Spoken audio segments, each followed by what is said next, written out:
and approving the proposal would almost certainly, for example, result in a new development at Victoria and 33rd. It would provide a financially viable solution for societies like the Vancouver Elton Club and would result in the club maintaining its presence in Vancouver. To be clear, the society's survival is at stake, but while the club's survival is an issue, there's also the greater Vancouver housing crisis, which is not news. Vacancy rates are low, rents are high, and the proposed zoning would add to the much-needed rental stock. The law of supply and demand means more rental supply equals more housing equals more affordability, full stop. You dump 4 million homes onto the market at once, rental rates are going to fall. The club taking advantage of the proposal zoning represents a win for the Vancouver Elton Club. It would help to ensure our longevity, and it would help to keep a historical society in Vancouver. It's a win for other Vancouver stakeholders, though. It provides continued future employment for its staff in a Vancouver location. It provides much-needed rental housing for those who commute to Vancouver from elsewhere, think police, nurses, teachers, and it rejuvenates areas like 33rd and Victoria by facilitating the creation of newer, modern, more inclusive neighborhoods that take advantage of diversity while implementing new directions in green transportation. Passing the proposal exploits the cooperation of willing participants. Further delay sends a message that nothing needs to change, and I think approving the proposal is a message that the City of Vancouver is ready to provide wide-ranging certainty to parties who want to invest in its neighborhoods. This is a balanced proposal with a simple formula. It results in an injection of rental stock that addresses a housing shortage, and it helps Vancouver as a whole. I encourage Council to just please move in a positive direction and delay no longer. Please approve the proposal. Thank you. Thanks so much. There are no questions for you, so I'll say thank you for calling in, and I'll move on to the next speaker, who is Henry Lubert, speaker number 19.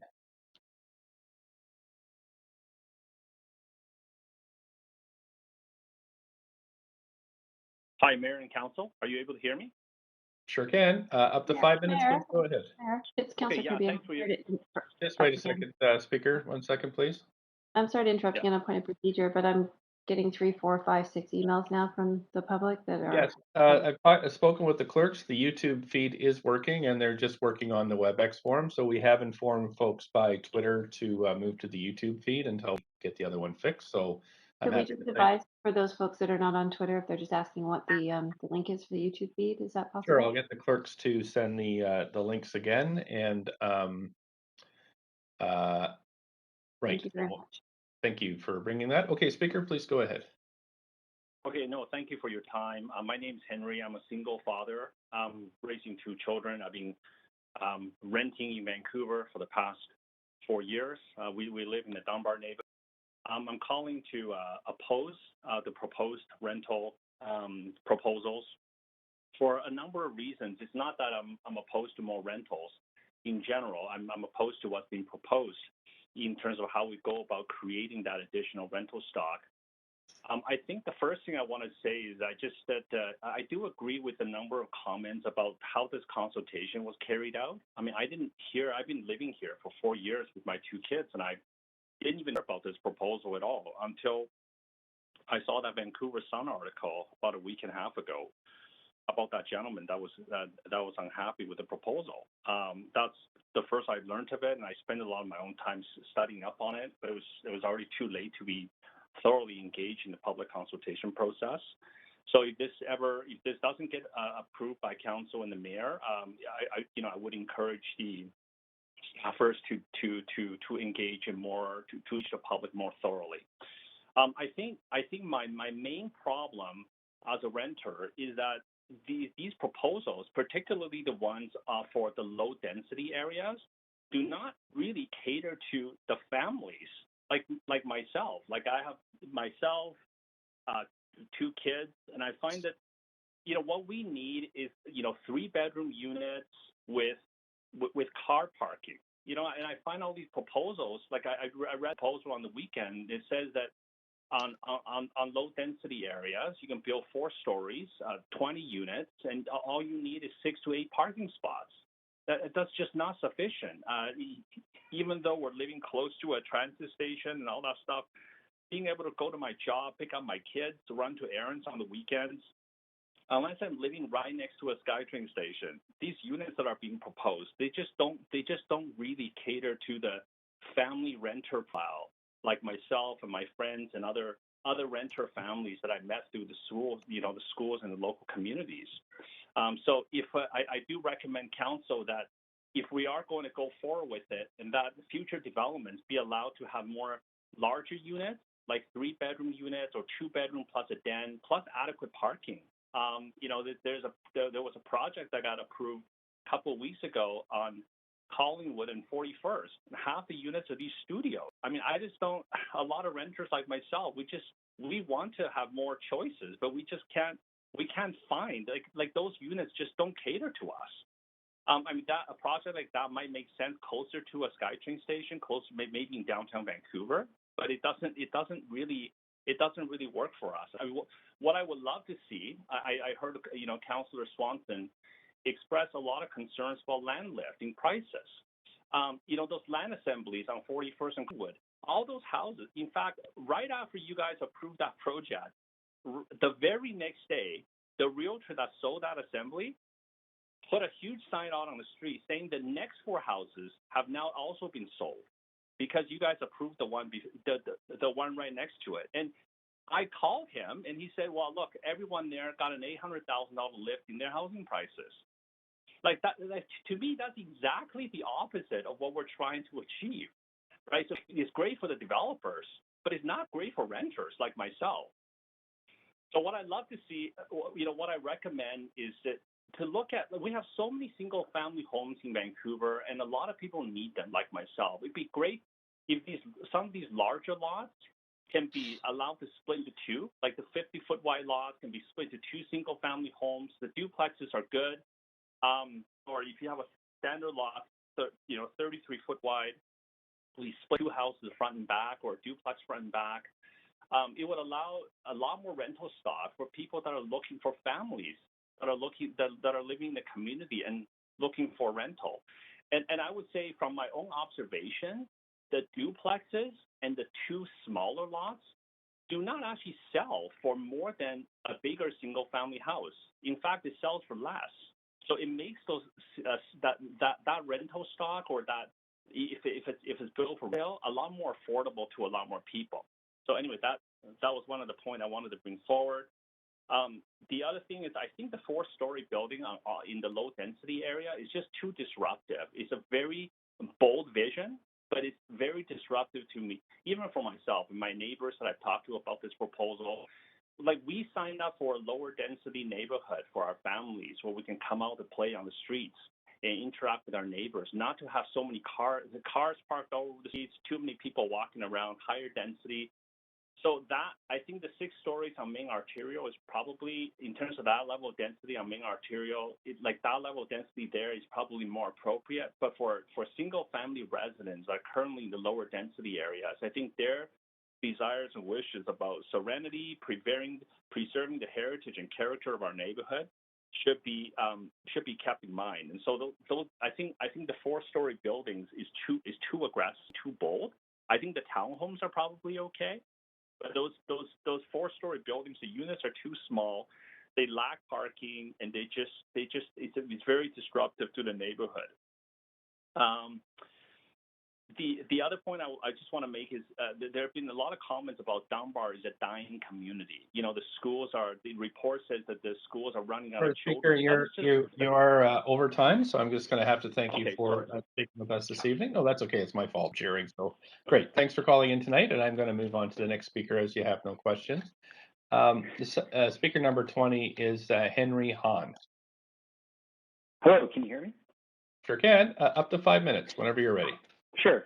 Thank you. So first off, acknowledge that I'm on the traditional and ancestral and unceded territory of the Coast Salish people, the Squamish, Tsleil-Waututh, and Musqueam First Nations. I want to thank you for the opportunity to speak. And thanks, staff, for the thorough data-driven presentation a few nights ago. I'm a longtime resident in the city of Vancouver and a current single-family homeowner in the West Side on a block that would be impacted by this zoning proposal. And I'm speaking in support of the policy. And let me start by saying, there's a lot of, I think, fear mongering. This policy doesn't create rental apartments. It creates the bare minimum conditions for the market to build rental product. I've spoken to people in the development industry and listening to those here a few days ago. I can tell you that 4-story market rental products probably not going to get built. There's just not enough density to make the economics work with the cost of single-family lots. An example, and a real-world example, is on my block that's blue zoned. Several of our block owners have met with 5 parties over the last 3 years under various programs, brokers and developers. There was a program that's now been phased out several years ago that allowed zoning for, I believe, 4-story rentals. The pricing that we were presented as owners was several $100,000 below market value. In anticipation of the current proposal, we've spoken to a few others, and they've presented, if this policy passes, some numbers. And the so-called land lift that everyone is talking about is roughly 10% above the current market value. That's the minimum, in my opinion, to incent an owner to sell. Certainly nowhere near enough to create rampant speculation. If you're looking at 10 or even 15% price lift, the cost of buying and selling, realtor fees, property transfer tax, carrying costs, property tax, isn't going to net a speculator a positive return. As I said, this policy only creates the conditions. And ultimately, homeowners that don't want to sell, and let me tell you, an assembly is not an easy feat to achieve, don't have to sell. Quash any prospect for an assembly. The Daily Hive, a lot of media have been posting stories about the rise in rents and drop in vacancy rates. While we had a bit of a reprieve during the pandemic, we saw the rate go from under 1%, I think, up to maybe high 2s. We know pressure and demand is coming back as we return to normal. This is not a policy for today, but rather a policy to address where the city will be in 3, 5, 10 years from now.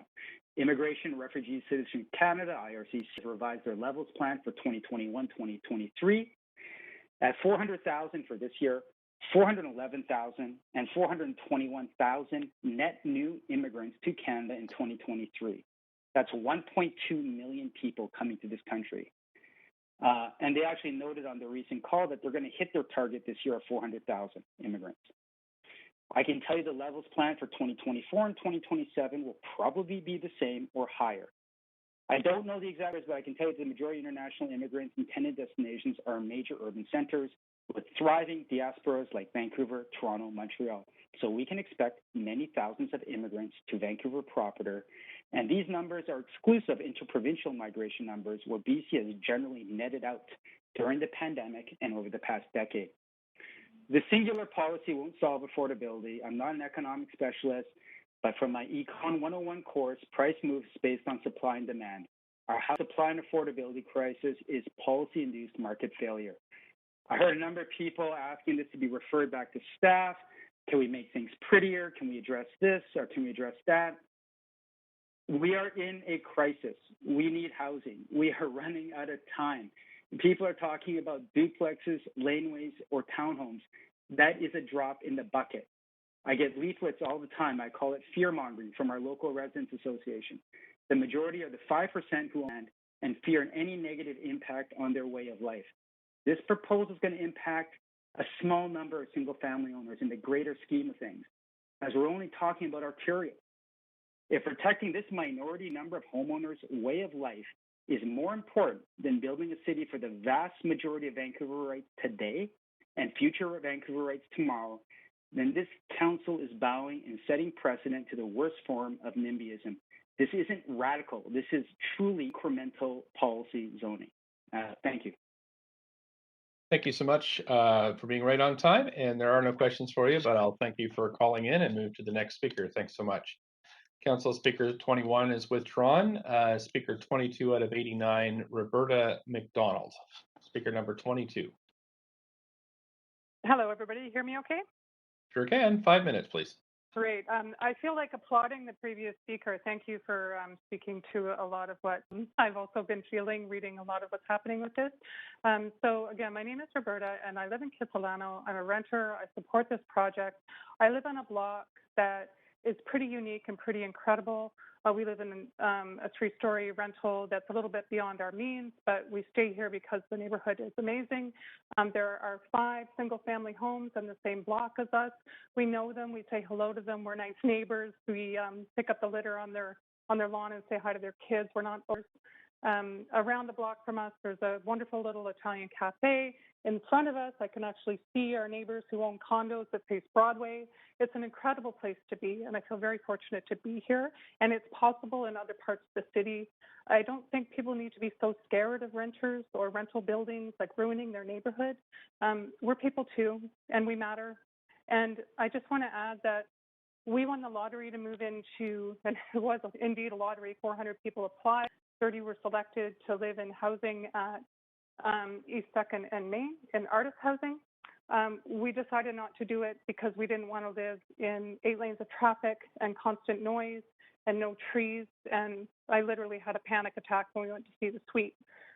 So this is the kind of buildings that are being made, and we're being lauded to the public as being incredible options. But we're actually running a deficit living where we are now, even though it's an incredible neighborhood. So I just really urge you to think of 50% of the population and what this would mean for renters if you make more buildings available on leafy streets. And if there's another heat dome, good Lord, we need housing that people aren't going to die in.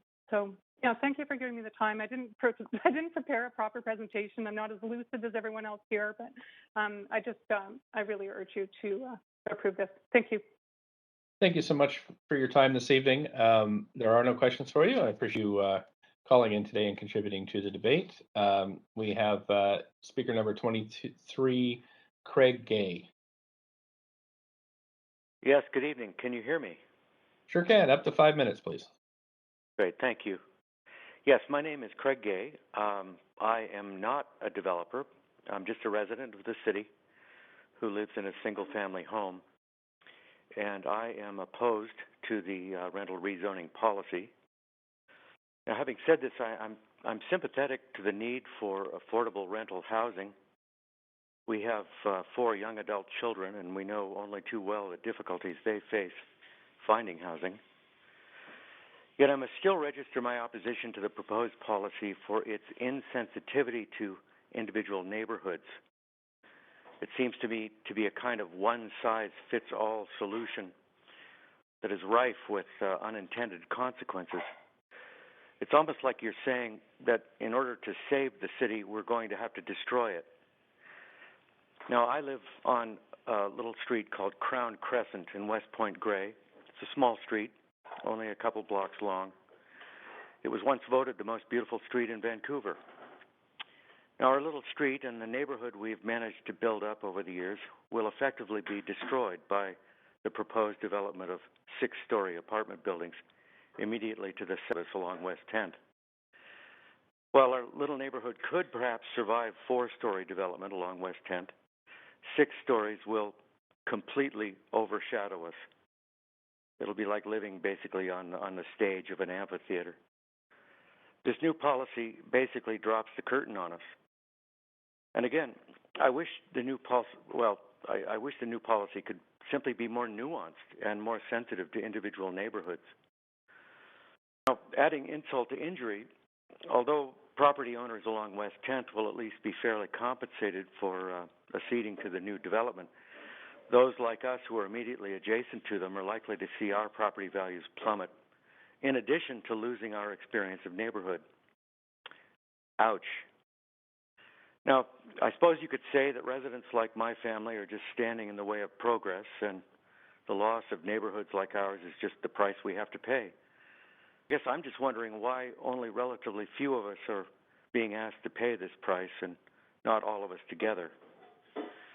And finally, I think it's important to say that we were only alerted to the proposed policy by an attempted land assembly immediately behind us this past summer, which moved us to investigate how such a thing could be possible. Now, thankfully, the assembly failed, but were it not for the attempt, we would probably still be in the dark about the proposed policy. And so I want to urge you all to reject the proposed rezoning policy in favor of a revised policy that is much more sensitive to individual neighborhoods and that it's basically more fair. Thank you very much. Thank you. You do have a question. Councillor Carr, please go ahead, up to 5 minutes. Yes, thanks so much for taking the time to speak to us.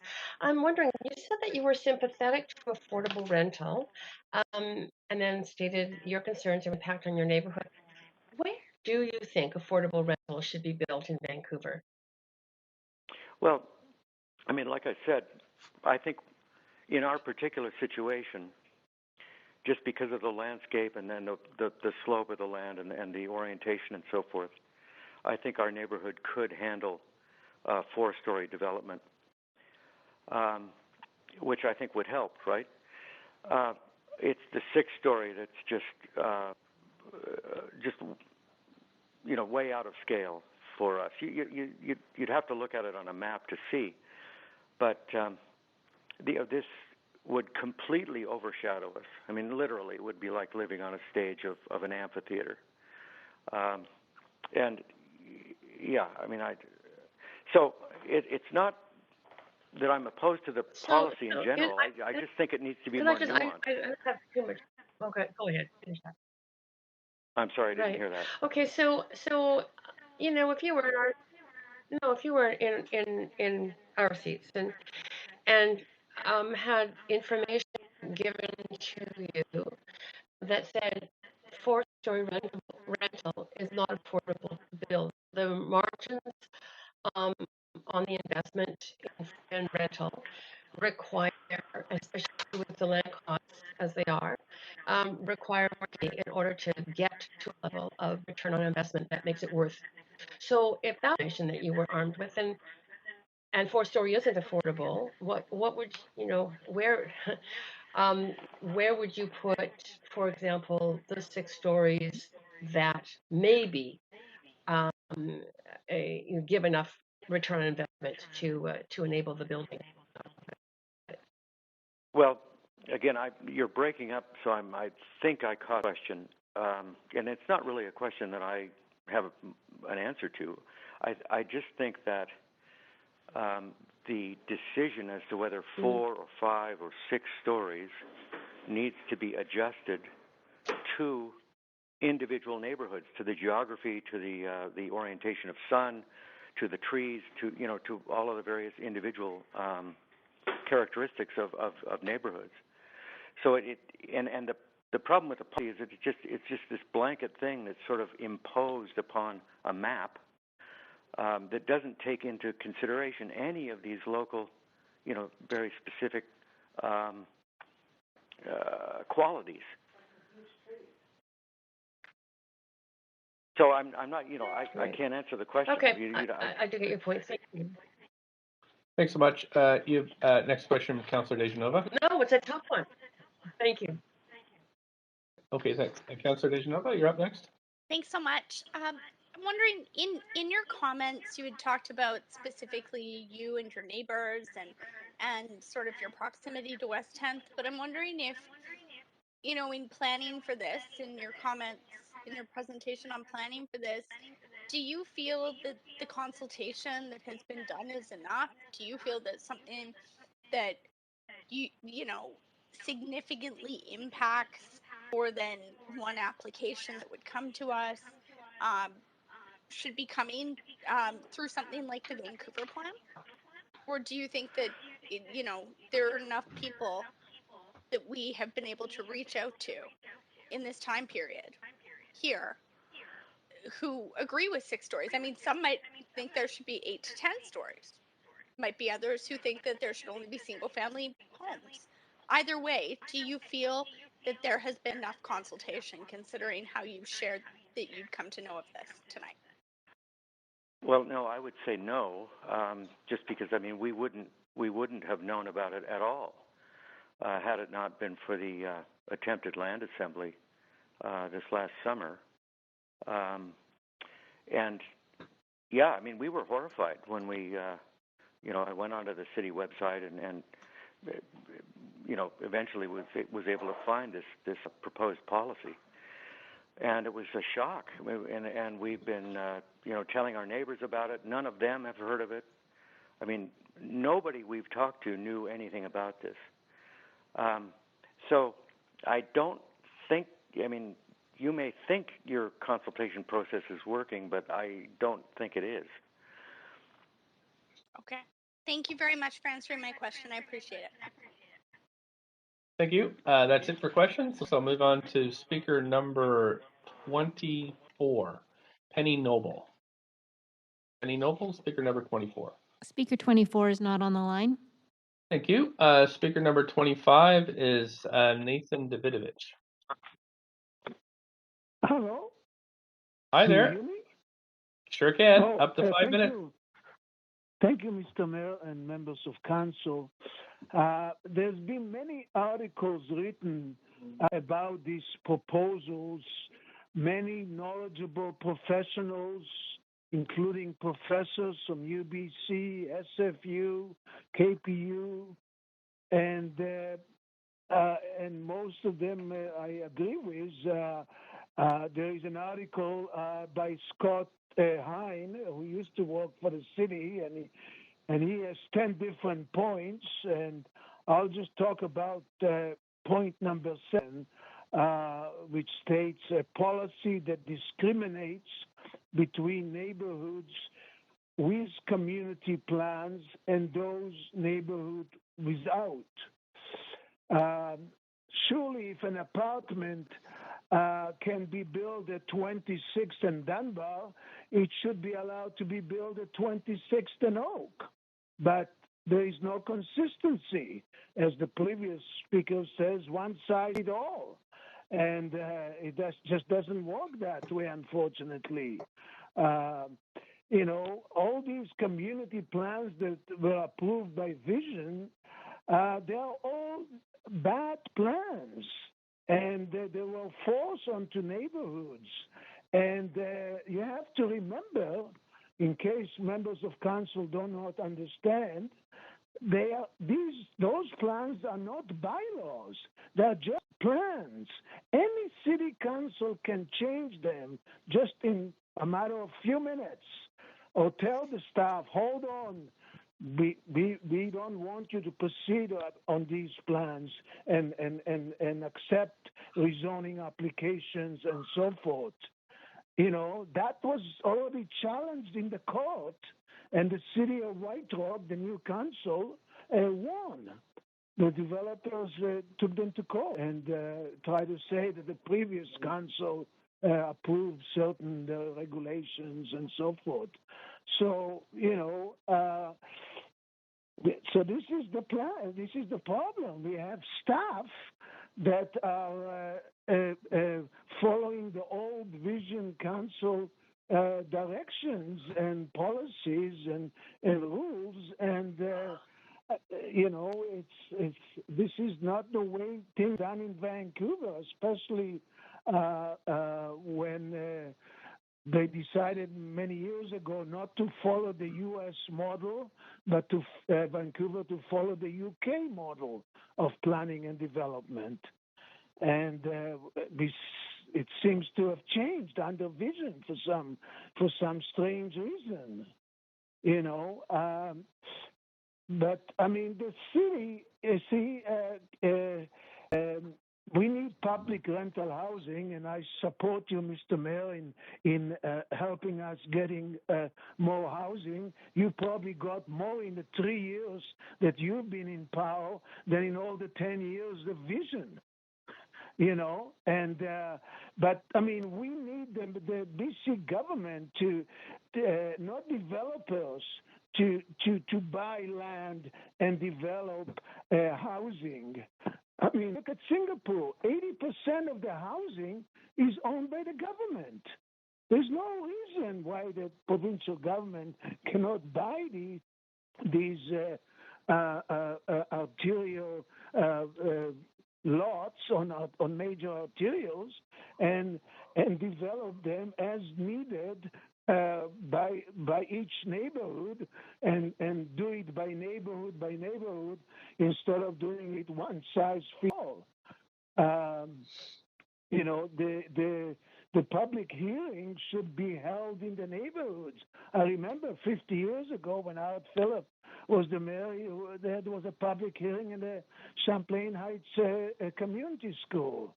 And that's the way those should be done. Again, it's the fault of vision, all these bad policies. And, I think, maybe we should call you also the GSD mayor, the Get Stuff Done mayor.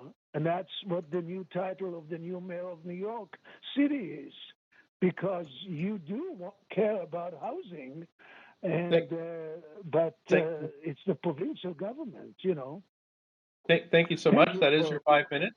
Yeah. Thank you for calling in this evening. And there are no questions for it. Again, thanks for participating. Yeah, thank you. Thanks. 26, Natasha Schulman. Hi, can you hear me? Sure can. Up to 5 minutes whenever you're ready. Great. I'll be quick. My name's Natasha Schulman. Thank you for the opportunity to speak this evening. I've actually lived for more than 16 years in West Point Grey. I live in an off-arterial in what is a new rental zone as defined by the plan. And I'm among the people who live across the street from what are two-story homes now, which will potentially be replaced by five-story buildings with 6 stories on the arterial. I am absolutely in favor of density, yet I'm opposed to the current plan. I feel like there has really not been enough community involvement or consultation. Like the speaker a couple moments before, I actually found out about the rezoning through a change.org petition. It was completely random. And I've also gone door to door to talk to my neighbors about it, and no one's informed. No one seems to understand the implications. Even folks who are straight across the street from me, who potentially, could be selling their homes for the purpose of land assemblies. So I feel like we haven't been given enough data or opportunity to share an informed opinion. I've learned a tremendous amount attending the meeting on Tuesday and then today. I feel like I've expanded my knowledge and understanding of all of this, tenfold. But I don't feel like anyone else in my neighborhood, who I talk to on a regular basis, really has this understanding. I think that the crux of my issue is that I really agree with several of the earlier speakers who just talk about the livability of a neighborhood and a feeling of community that our neighborhoods can possess. And I feel like that needs to be a priority in how we look at the rezoning. I certainly have sensitivity and understanding about the affordability of building, yet I feel like we've got to think more creatively. I'd also, just for the record, be totally open to rezoning more than just the arterial one block in. I think there's a need for density to go throughout our neighborhoods. I was really moved by the speaker on Tuesday who talked about the single father who talked about wanting to live off arterials. But I'd love to see it be more creative, more 4-story multiplexes, townhomes, density that's created with the idea and kind of a focus on community and building a sense of neighborhood. I'd also just say that I'm really concerned with the traffic issues. There's already tremendous congestion that's overwhelming the arterials in this area. And since amenities are really limited, it's hard to imagine that new residents in the area could live car-free. Add to this kind of the Jericho Lands development, which will totally, remake this area, that we currently, according to the planners, that development will more than double the number of residents in this area, thus further congesting the roads. And it's really unclear where that TransLink stop will be between Alma and UBC. And the Jericho Land developer suggested that they're pushing for the stop to be in the middle of that development. So it feels like, that there should be some clarity around that. About where are the stops going to be, where's the transportation going to be, before we're really adding to the density, or as we're adding to the density of this area. And a side note, I do just have kind of a general question, which is that it feels like the business district in Point Grey, I mean, for sure it's struggling, right? We used to have a grocery store, a meat market, cheese shop, toy store, Starbucks, Tim Hortons. Many of businesses were not struggling for patrons when they closed, but they complained of the high rents and the taxes that drove them out.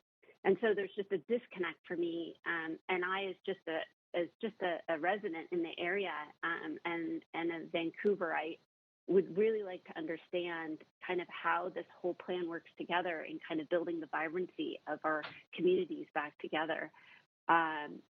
So anyway, in summary, I just think neighborhoods are meant to really contribute to a sense of community and connection. And I'd like to just see planning and zoning that prioritizes that. So thank you for your time, and thank you for all of your work on this. And I'm really appreciating everyone who's shown up at these public hearings. Thanks so much. That's your 5 minutes. I don't see any questions for you, so thank you again for participating. And I'm going to move on to the next speaker.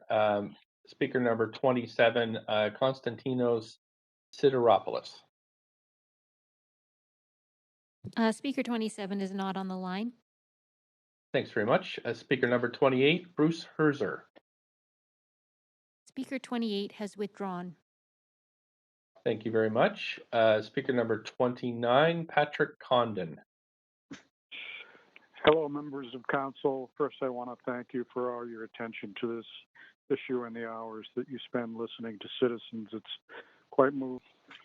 But I want to speak against this motion tonight because if passed, I believe you're going to miss a golden opportunity to stop land price inflation.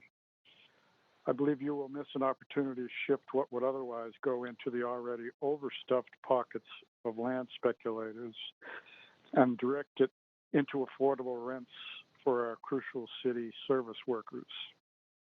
I want to draw your attention to the fact that on May 18th, Council debated a motion submitted by Councillor Boyle named Reducing Barriers and Deepening Affordability for Nonprofit Co-op and Social Housing in Every Neighborhood. That motion would have allowed citywide options for increased density for rental units, very similar to this proposal, but only for nonprofit providers who would reserve at least 30% of those units for households making median wages or below. That proposal was roundly defeated. Now we see before us a similar proposal with a major difference. Here we see a citywide proposal to allow market rate rentals with effectively no guarantee of affordable housing pegged to average household incomes. This, unfortunately, will only inflate land prices to the point where developers will find it impossible to provide units renting at affordable rents. If, in fact, this motion is intended to increase affordable housing in our city, it would be very inconsistent if council were to pass this motion, which specifically avoids guaranteeing affordable housing for wage-earning families after rejecting Councillor Boyle's May 18th motion. For this and other reasons, I suggest that council return this report to the planning department for consideration in the citywide planning process, such that this glaring inconsistency between Councillor Boyle's motion of May 18th, which at least guaranteed some degree of concrete affordability in return for a percentage of units priced at a level that would allow our service workers to afford them. This motion offers no assurances in this regard whatsoever and will add more fuel to the out-of-control dumpster fire, which is our land price inflation conflagration. I also, in closing, want to draw your attention to a letter sent to you by Scott Hine, mentioned previously, a man with 30 years of experience in the Vancouver Planning Department as head urban designer. He has detailed 10 very crucial design flaws in this proposal. His letter is also available on the City Hall Watch blog. Please reconsider this motion. And thank you for your attention.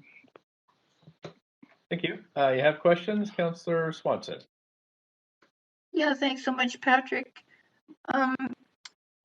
You were saying that there's not much affordability in here, but the plan actually does talk about affordability, like by having a 6-story, there could be a certain amount, 20% at a certain level of affordability. And what do you think about that? It's just not enough? My understanding is that the motion as written doesn't guarantee that. It says in certain circumstances that may be possible. And that makes it very distinct from the Boyle motion, which only gave the additional density in return for affordability. So if you wanted to, sorry. Go ahead. If you wanted to, if you were the king and you wanted to guarantee affordability, how would you do that? I would return to providing nonprofit housing providers with the additional density, and let them have the additional density, but only in return for affordability at some number. Let's say 50% would be. The calibration on that number should have something to do with wanting to prevent land price inflation. So it has to be a careful calibration. This is exactly what Cambridge has done, for example, working hand in hand with their nonprofit providers to figure out what the proper calibration would be in terms of additional density on the one hand and the degree of affordability for average wage earners on the other. What about the argument that if we don't do this, we'll just get condos? Which will be more expensive than rental. Sorry. No, I believe this is a complicated issue, and my short answer on that one is that rental-only zoning is a tool that we should also use.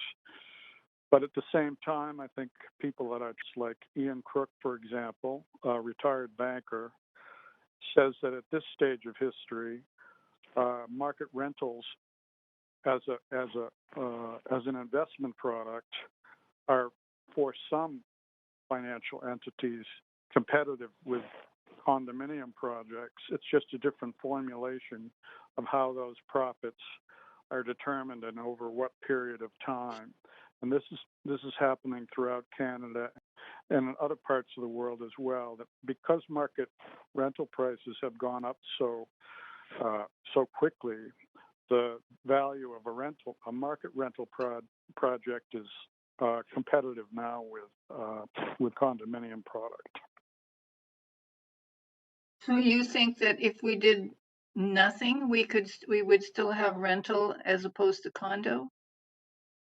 Well, I think it would help to have rental-only zoning, and where you have rental parcels that are currently rental only at the moment, those should be protected by rezoning those for rental only, which is a new authority given to the city of Vancouver by the provincial legislature, which we haven't employed now. That would certainly help.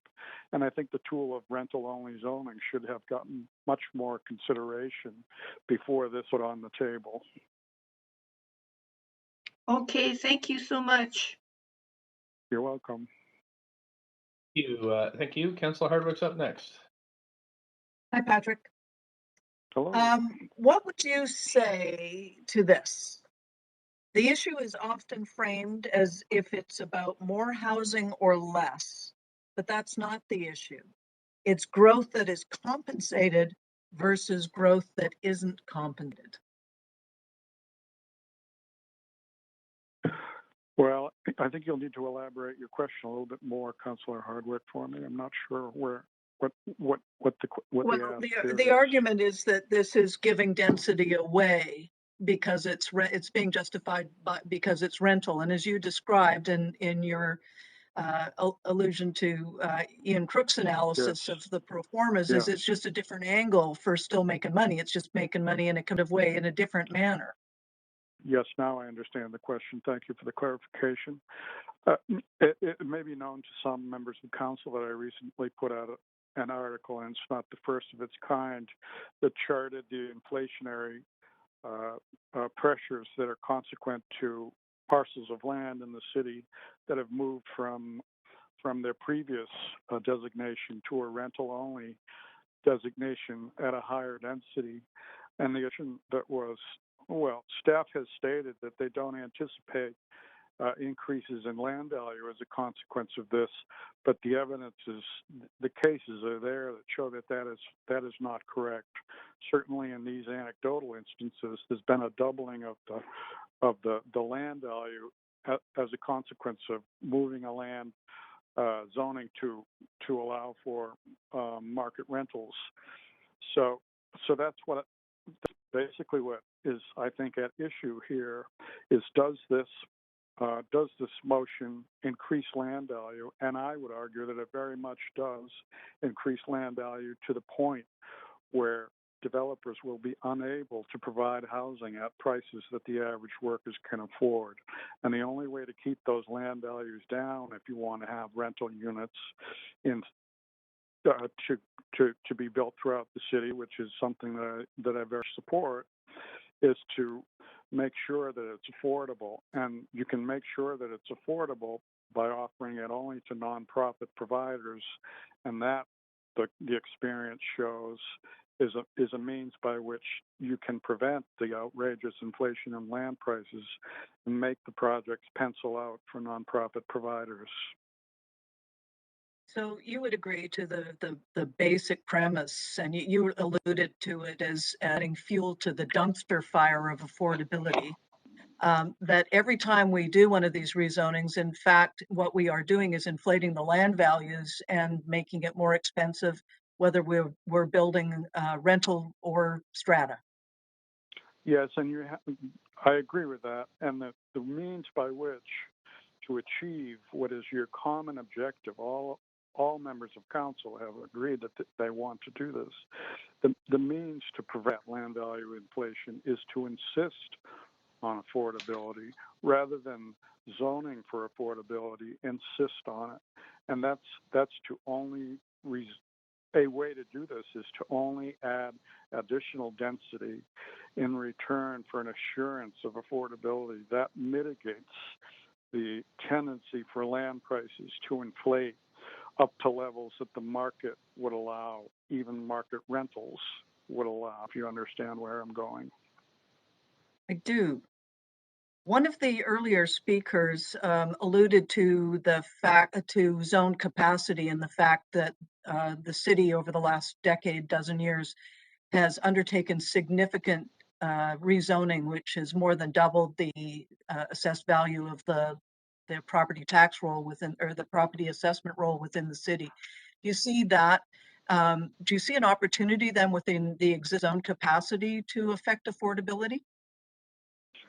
One of the problems with that is that the existing zone capacity has already been affected by the dramatic inflation in land values. So the land values underneath the dirt, underneath buildings that have an existing zone capacity, in the marketplace for that land, the market value of that land has already been affected by that zone value, such that parcels on the arterials, which are currently zoned for four-story condo or rentals, are already much more valuable than parcels so 2 blocks in.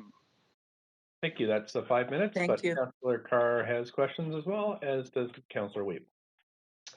Yeah, just a couple of questions. Thank you for taking the time to speak to council on this. So on that last point you made around increased land values on the land that's already there on arterials, the same properties that we're talking about in this motion, that the land value has increased. In your opinion, have they increased? Those land values increased to the point where that's why we're not getting development at that scale of zoning? You mean, well, that's a complicated question. It's not profitable. There's not enough return on investment. Well, I think you're already considering proposals throughout the city, for example, for four-story condominium development, and sometimes with incentives for rental versions. But certainly, four-story condominium development is something that you're seeing proposed and approved throughout the city. So the market is already delivering a substantial amount of housing. We may argue over whether it's enough or not. My larger point, Councillor Carr, is that if we want to get affordability, the products that are being delivered are not affordable, whether they're condominiums or market rental. And if you take an existing density level and allow only nonprofit providers the additional density, that helps their project pro forma in such a way, if you assume that those land values are going to stay steady at least, that makes their project pro forma operate in a way that makes it affordable for rentals. Right. Okay. That's affordability is certainly one of the issues that we're grappling with in this application. The other that we're hearing a lot of speakers talk to, though, is height. So I'm curious about your opinion. Can the height be lowered, even if, and to maintain affordability, as you say, even under circumstances where we may want only nonprofits to be involved, or co-ops or whatever, but definitely not the market sector, private sector. Can they build affordable rental housing at 4 stories? That's a terrific question. On the land, right? Right. That's a terrific question, and I would offer that there are some 6-story buildings now that are being built, wood frame buildings on the arterials that are pretty good buildings, and they don't really have a negative impact on the neighborhood behind.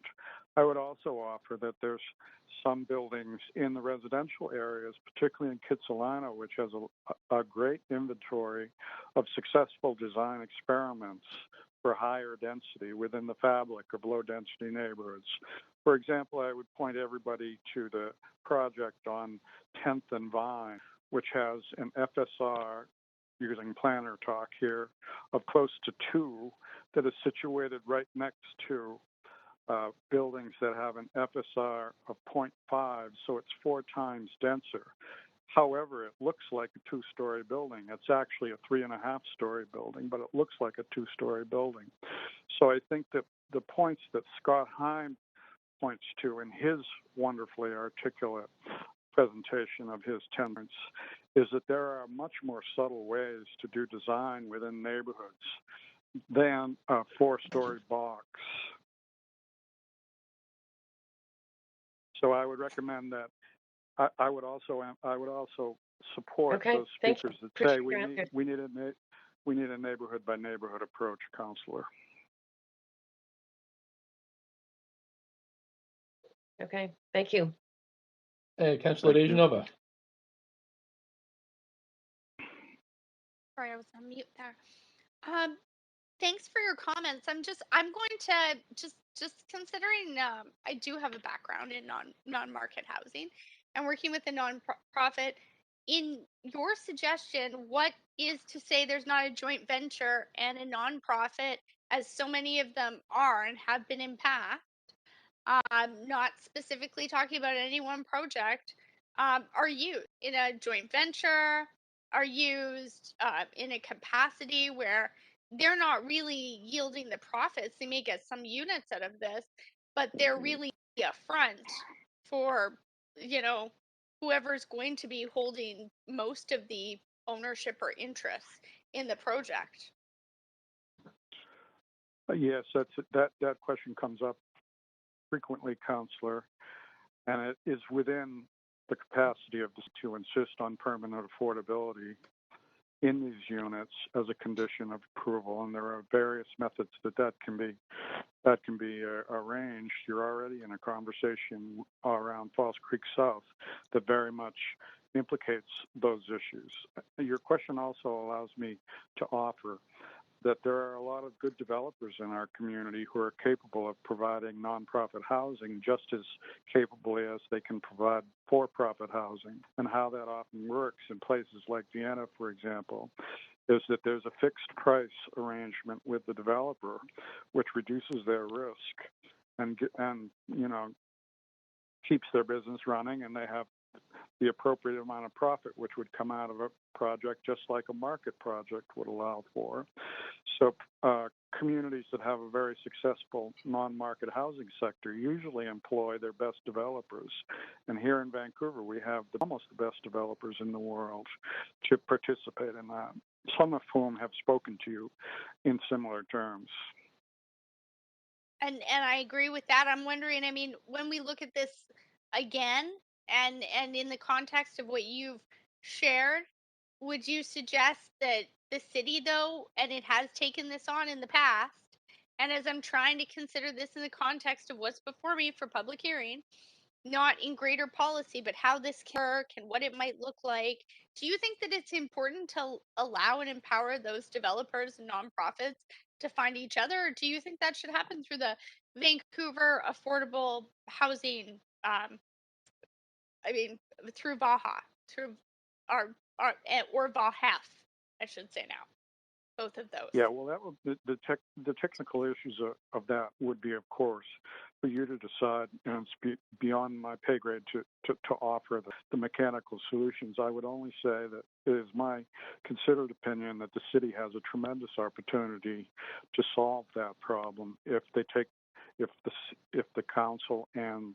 city staff become willing to engage this problem directly by using the zoning tool as the means for affordability. What you often feel constrained by is the absence of provincial and federal need to solve this problem, and that is unfortunate, and I regret that as well. But the power that the city has that it doesn't, in my view, use effectively yet, nor has it needed to up until the last 15 years in the midst of this housing crisis, is the zoning power. Whenever you change the zoning on a parcel of land, you create immense instant wealth that you have the option and the opportunity to decide who is the beneficiary of that new wealth. Will it be and the I land have one more speculators? question for you. So I don't want to cut you off, but I appreciate your comments. I'm wondering on the question of, and I asked this in the beginning, and I'm considering it in the context of what we're doing here. But last term, there was a move made on duplex homes, and it was a blanket policy in certain zones across the city. No limits, no numbers. And now we're seeing, quite recently, there was an article in the Georgia Straight, home bought up for $1.3 million, older home on a single family detached lot, 33 by 122, 125. And a duplex home was built, or a duplex was built, and each side of that duplex sold for 1.6. Then everything in that neighborhood that was, up for sale had a rendering of a duplex, and the prices were rated within 2 years exponentially. Are you concerned about that with this policy and not considering the context? I'm totally concerned about that, and I know exactly those instances that you speak of, and that's exactly what I'm talking about, Councillor, is that City Council, when making those decisions in the interests of affordability, and I remember the debate about the duplexing, and there was a lot of hope it would produce affordability, and yet we are all disappointed that it has not, that it has seemed to influence essentially land price value in such a way that not only are the products that are provided not affordable, but the surrounding areas have become even less affordable too. This is the perfect demonstration of what I'm talking about, that if you can get control of that land price inflation by insisting on affordability, you're halfway home. We're well over time, so I just want to thank you for calling in this evening, and I'm going to have to move on to the next speaker. You're all Thanks so very much. welcome. Thank you. Council, the next speaker is Stefan Brunhoff, number 30, speaker number 30. Stefan Brunhoff. Can you hear me? Sure can. Go ahead, up to 5 minutes. My name is Stefan Brunhoff. I am a retired architect Having practiced in Vancouver all my career, I live in Kitsilano in a single-family house, older 1935 house that we've rented. I'm opposed to the proposed zoning changes as they currently stand, while applauding many of its intentions. I regret the information presented by the city at Tuesday's meeting was not available to the public prior to that meeting. People could have had more time to respond to that updated information. Many of us residents in affected areas were also not notified of this potential zoning change. Why was that? The Vancouver Charter stipulates that parties affected by zoning and development amendments are to have a fair opportunity to understand and respond to such proposals. I am happy that the city is trying to encourage rental housing. It does look doubtful from what developer builder respondents have said that the 20% below market value housing will gain much traction with them, even with the 6-story inducement. Yes, we will have more rental, but the rental cost will still be prohibitively high for many, especially those earning minimum wage or even the new living wage estimated at $20 an hour. I would encourage the city to work at finding more ways that rentals will fall into a more affordable category, as Patrick has just out. Mark White, also speaker number 1, spoke to this point. I know that is not easy to achieve, but little worthwhile is easy to achieve. I'm concerned about current homeowners whose properties will be negatively affected by nearby builds in the RR zones as well as the C2 zones. If there's a 4 or 6-story build on the north side of an artery and the land slopes down to the north, there'll be considerable shadowing north of any project. Would we as a city be willing to incur the cost of compensating the losses suffered by these properties in any way? And if not, why not? One of the stated aims of higher density is to create a greater sense of community. Given the building types proposed, I contend that they would diminish the sense of community hoped for. My graduating thesis was research and design a half-block project with the stated intent of creating community and neighborhood. Critical to making this happen is the development of what I call in-between spaces. These are spaces that are reasonably sizable and are inserted between uses such as retail, commercial, small industry and housing, or within housing units, where unplanned things can happen, a place where social interaction is free to occur, and for kids to have a place to play. The buildings proposed do not have any of these qualities as far as I can see. They are typical apartment types with corridors only for internal access. I have many friends that live in these kinds of buildings, and there's very little connection between owners. There would be little and actual space for community building interactions in the building type proposed. Vancouver is considered one of the loneliest cities. These building types fail to address this, ironically claiming that they will encourage the formation of community. I very much doubt it. Mixed-use assemblies in the C zones threaten in their design to make for a duller, more dehumanized city texture. The diverse, sometimes funky complexity of retail streetscapes, such as Drive, 4th Avenue, Main Street, Gastown, parts of Broadway, are being placed by larger-scale retail uniformity. There'll be less small owners of shops and businesses. Long, unbroken aluminum and glass storefront sections are becoming the norm. We have lost and potentially will lose more variety, character, and complexity. Will the city address this with considered design guidelines? Or will we have more bleak streetscape such as in the Olympic Village and other developed areas? I'm enthusiastic about the intent of the city and applaud the work that has gone into this so far. But the proposed zoning has not gone far or deep enough. It's a good start, but it needs more nuanced response to its stated intent of providing affordable rent and encouragement towards community, stakeholder participation, and hopefully a built character that is not only utilitarian and green, but beautiful. The danger is that we give in to impatience. Thank you so much. We're at the 5-minute limit, but you do have questions from councilors. Councilor Fry, please go ahead.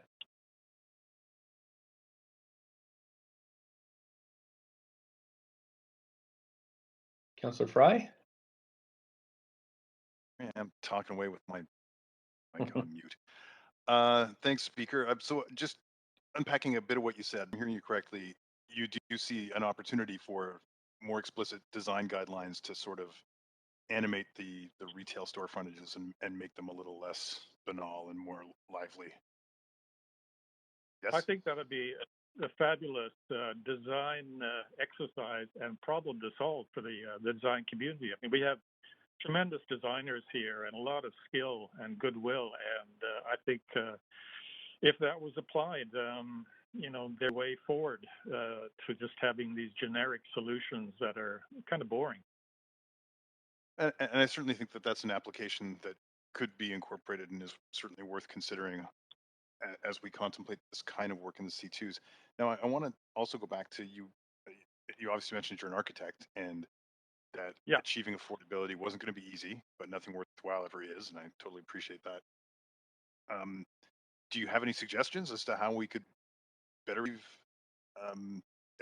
from a professional point of view, how can we achieve the affordability? Well, it's a bit outside of my wheelhouse, but I think the previous speaker Patrick Condon, had lots of good points in terms of how that could be approached with various stakeholders, the city, nonprofits, etc. The affordable housing issue wasn't something I dealt with in my own career. There's plenty out there. I think there's lots of ideas. Sorry, I just can't contribute anything. I think people like I was really looking for a sort of an architectural kind of solution, and because there have been some pieces in here that contemplate, for instance, the more boxy formats could achieve better savings in the built form, through that architectural approach to achieve affordability. So I wondered if you could weigh in on that as a professional. Yeah, boxy can work. I mean, I've seen Renaissance buildings in Italy that are boxy and that are just gorgeous. So the design of that, I think, is workable. It's just a matter, I think, of making them have spaces in them that are amenities to people that actually create the community that we would like to see. It's a real trade-off game, between price of construction and price of building in potential amenities. And is there a way of finding money or financing sources for these extra kind of potential amenity spaces that would really contribute, that are perhaps outside of the box? I wish I had an answer to that. But again, I think there is a lot of creativity out there, and it would be worth exploring. Okay. Councillor Hardwick, up to 5. Thank you very much. I wanted to pick up on first the theme about loneliness in cities, which was something that you spoke about early in your presentation. Were you familiar with the Vancouver Foundation's work on urban alienation? I think it was in 2012 and 2017 that looked at the role of housing typology in the oriented architecture and its effect on loneliness and sense of community.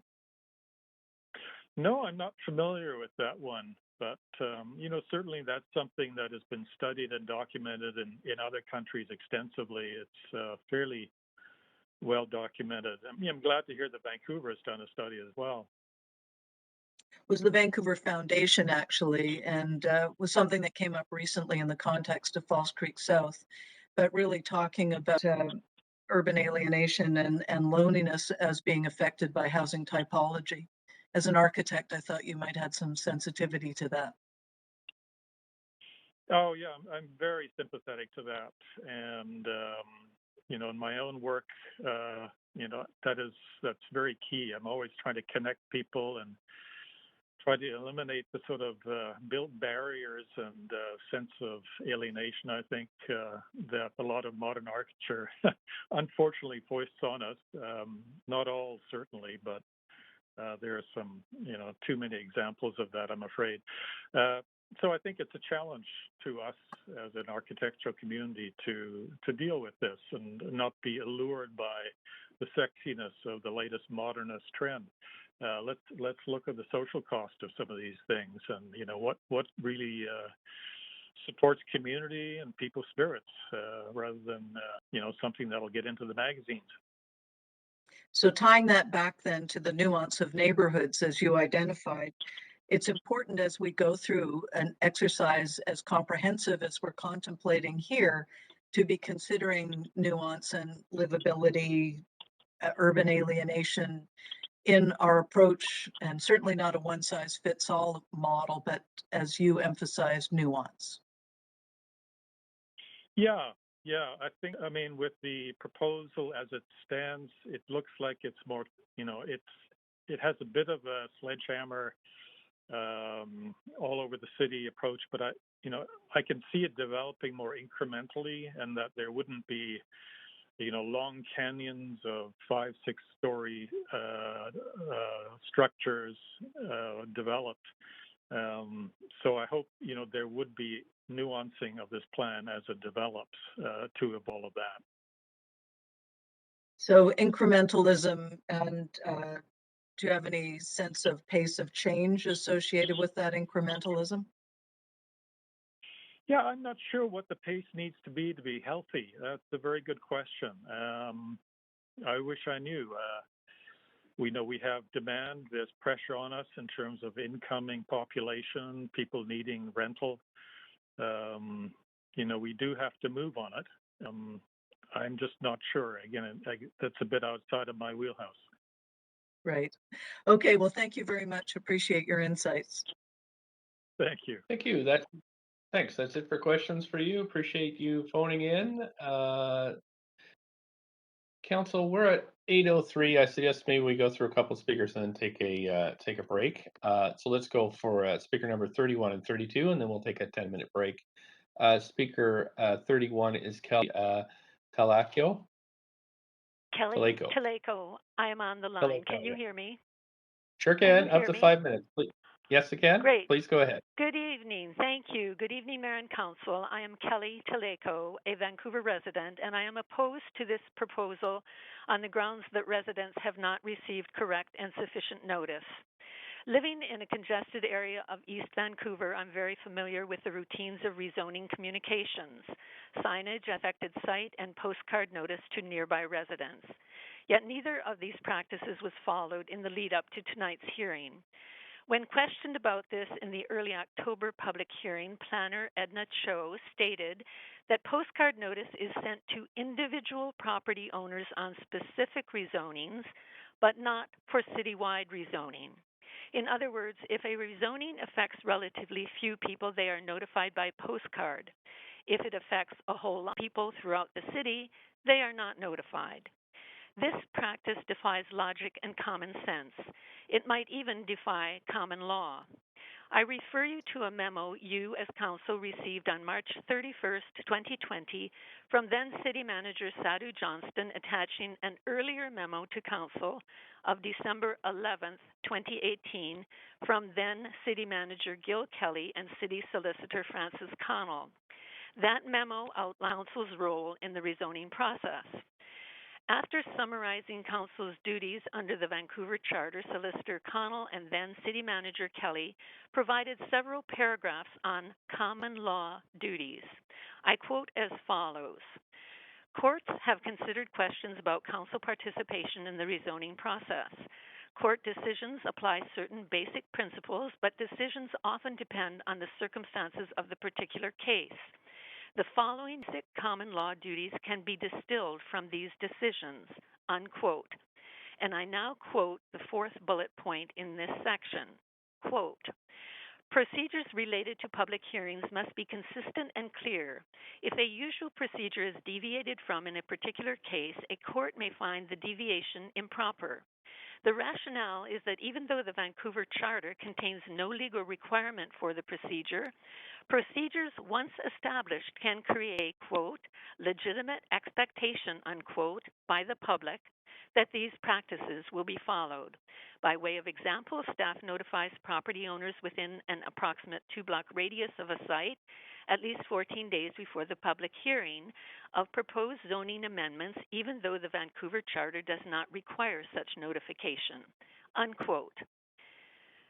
Mayor and Council, in the same way that you have been urged to take note of the world around us, you consider the city's response to climate change and housing solutions. I urge you to take note in the world and the city around us of growing distrust of government, citizen disengagement, polarization of the citizenry, and the influence of special interest groups outside the laws and norms of civic discourse. Please do not proceed with this report until all affected residents and business owners have been correctly and legally notified. If, in the interest of expediency, you proceed without due process, you will be joining history's dubious throng of leaders and enablers who discounted the people they were elected to serve. Thank you and good evening. Thank you. Councillor Hart has questions for you. Councillor Harbert?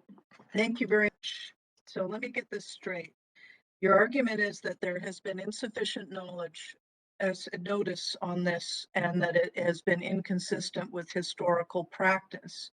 And since it's deviating from the norm of that historical practice that has been precedents that have been established over time, that would potentially leave us open for legal challenge at worst and exacerbating the loss of public trust at best? That is correct. That is my point. Thank you. I'm glad that's clear. Thank you. Thanks very much. Thanks. We have, that's it for questions for you. Really appreciate you calling in tonight. We have speaker number 32, Stuart Smith. Hi there. Can everyone hear me? Sure can. Up to 5 minutes, please. Wonderful. Thank you. Dear Mayor and Council, I'm speaking in support of the streamlining rental policy. I'd like you to know it's not enough. I'd like to remind you that it's been watered down dramatically by people who already own all the housing they'll ever need in life.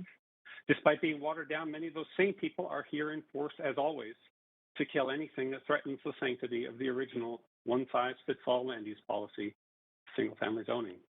It's incredibly inequitable enough to force tenants to breathe arterial air, listen to arterial noise day and night, and risk death or dismemberment by car every time they or their children go out. And yet, it seems this is the best we can do. We aren't being asked if we would prefer to live on other streets. We aren't being asked if we should have the rights to all the streets of the city. We aren't being asked where we would prefer to live at all. We aren't being asked if we prefer a city with less cars so that life would be more tolerable on or off arterial. We aren't being asked if cities should even have things called arterial. And we most certainly did not get asked if we wanted to carve an exemption for empty Shaughnessy and West Point Grey mansions out of the policy. Instead, our choice is between the status quo, a slow mass eviction of everyone without land or landed parents, or this tiny, tiny policy tweak, allowing a few lucky souls to stay, so long as they are content with diesel particulate wafting in when they sit down for dinner with their family. We should reflect on why we believe this is the best we can do. We should reflect on the forces that don't allow us to consider other options. I've heard that politics is the art of the possible. Perhaps that is what this is, a beautiful piece of political artwork representing what is possible today and not 1 square foot more, which is strange.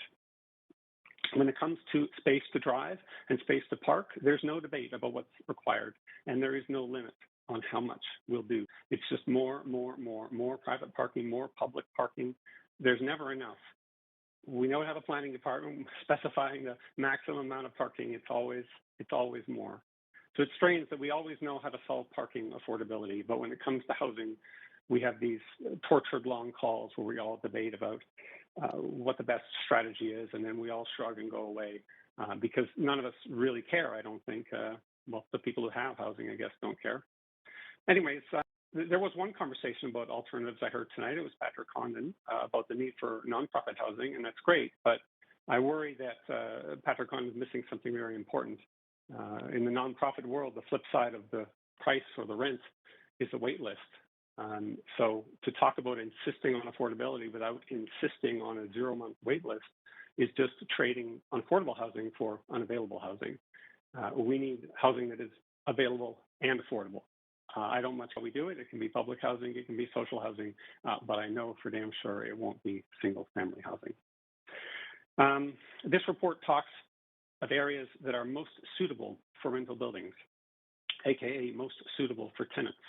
Let's be clear, all of the city and all of the region, every lot, every street, every neighborhood, every city are suitable for people, period. Whether they rent, whether they live in non-market housing, whether they live in an apartment, whether they live in a house, whether they have no housing at all the land in the region is suitable for housing that they need. This policy won't solve our regional housing shortage, nor will any other single policy, but it will let a few hundred people a year live closer to where they'd like to live and mean a few hundred fewer tenants for existing landlords like mine. Apartment tenants deserve the right to live in every part of the city, and this policy will give them a few more options, so it's worthy of support, even if it could be much, much better. I urge you to support it. Thank you. Thanks for your time this evening. I don't see any questions for you, but want to thank you so much for calling in and your participation. Council, that Stuart Smith was speaker number 32. So as promised, we're going to take a break now. Point of order, Mayor. Yes, go ahead. Yes, thank you. I don't want to ask you to rule on this, but I'm disturbed by the challenge that we did get as a council by the speaker number 31. I'm wondering if while we're on a break, you could ask for our legal staff to provide us with advice on the challenge that was made to us that based on that memo by the then city manager, Sadhu Johnson, December 11th, 2018, on the common law duties in following the procedures of notification on a item referred to referral to public hearing. If you could ask legal to give us their opinion on whether the speaker was correct in that interpretation, in which case I gather then this public hearing item could be called out of order, or if it is in order, but if they could give us an explanation for why they determined that. Thanks for the question, Councillor Carr. In order to have a point of order considered, you have to name the section of the procedural bylaw that you would like me to rule on. Section 87, A. To quote it, is not compatible with the purposes and objects of the Vancouver Charter, including the good rule and government of the city. Okay, we have had already legal briefings on this question, but I will look into this and provide a ruling when I get back. Thank you. So we'll take a break, Council, and I will talk to clerks about this. Yeah.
Great.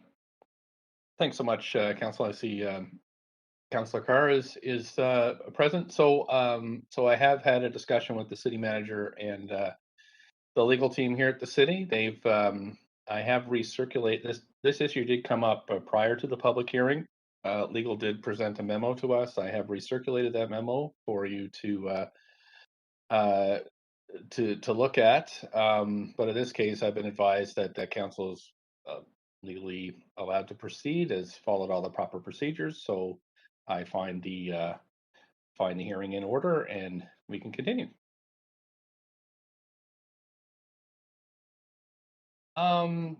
Clerks, next up is speaker number 33, Rhiannon Fox. Hello. Hello. Thanks for calling in tonight. You have up to 5 minutes. Great. Thank you for the opportunity to speak in support of this proposal.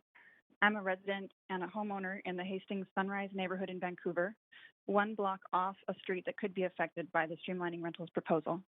Although I don't believe that this proposal goes nearly far enough, it is certainly a step in the right direction on several fronts. It helps to address the severe housing crisis plaguing Vancouver. It helps to fight climate change and habitat destruction, and it will make our city and our neighborhoods more vibrant, welcoming, and equitable. I won't belabor the issue of the housing crisis, as that has been fairly well covered by other speakers. Suffice it to say, streamlining construction of rentals means more homes for more people.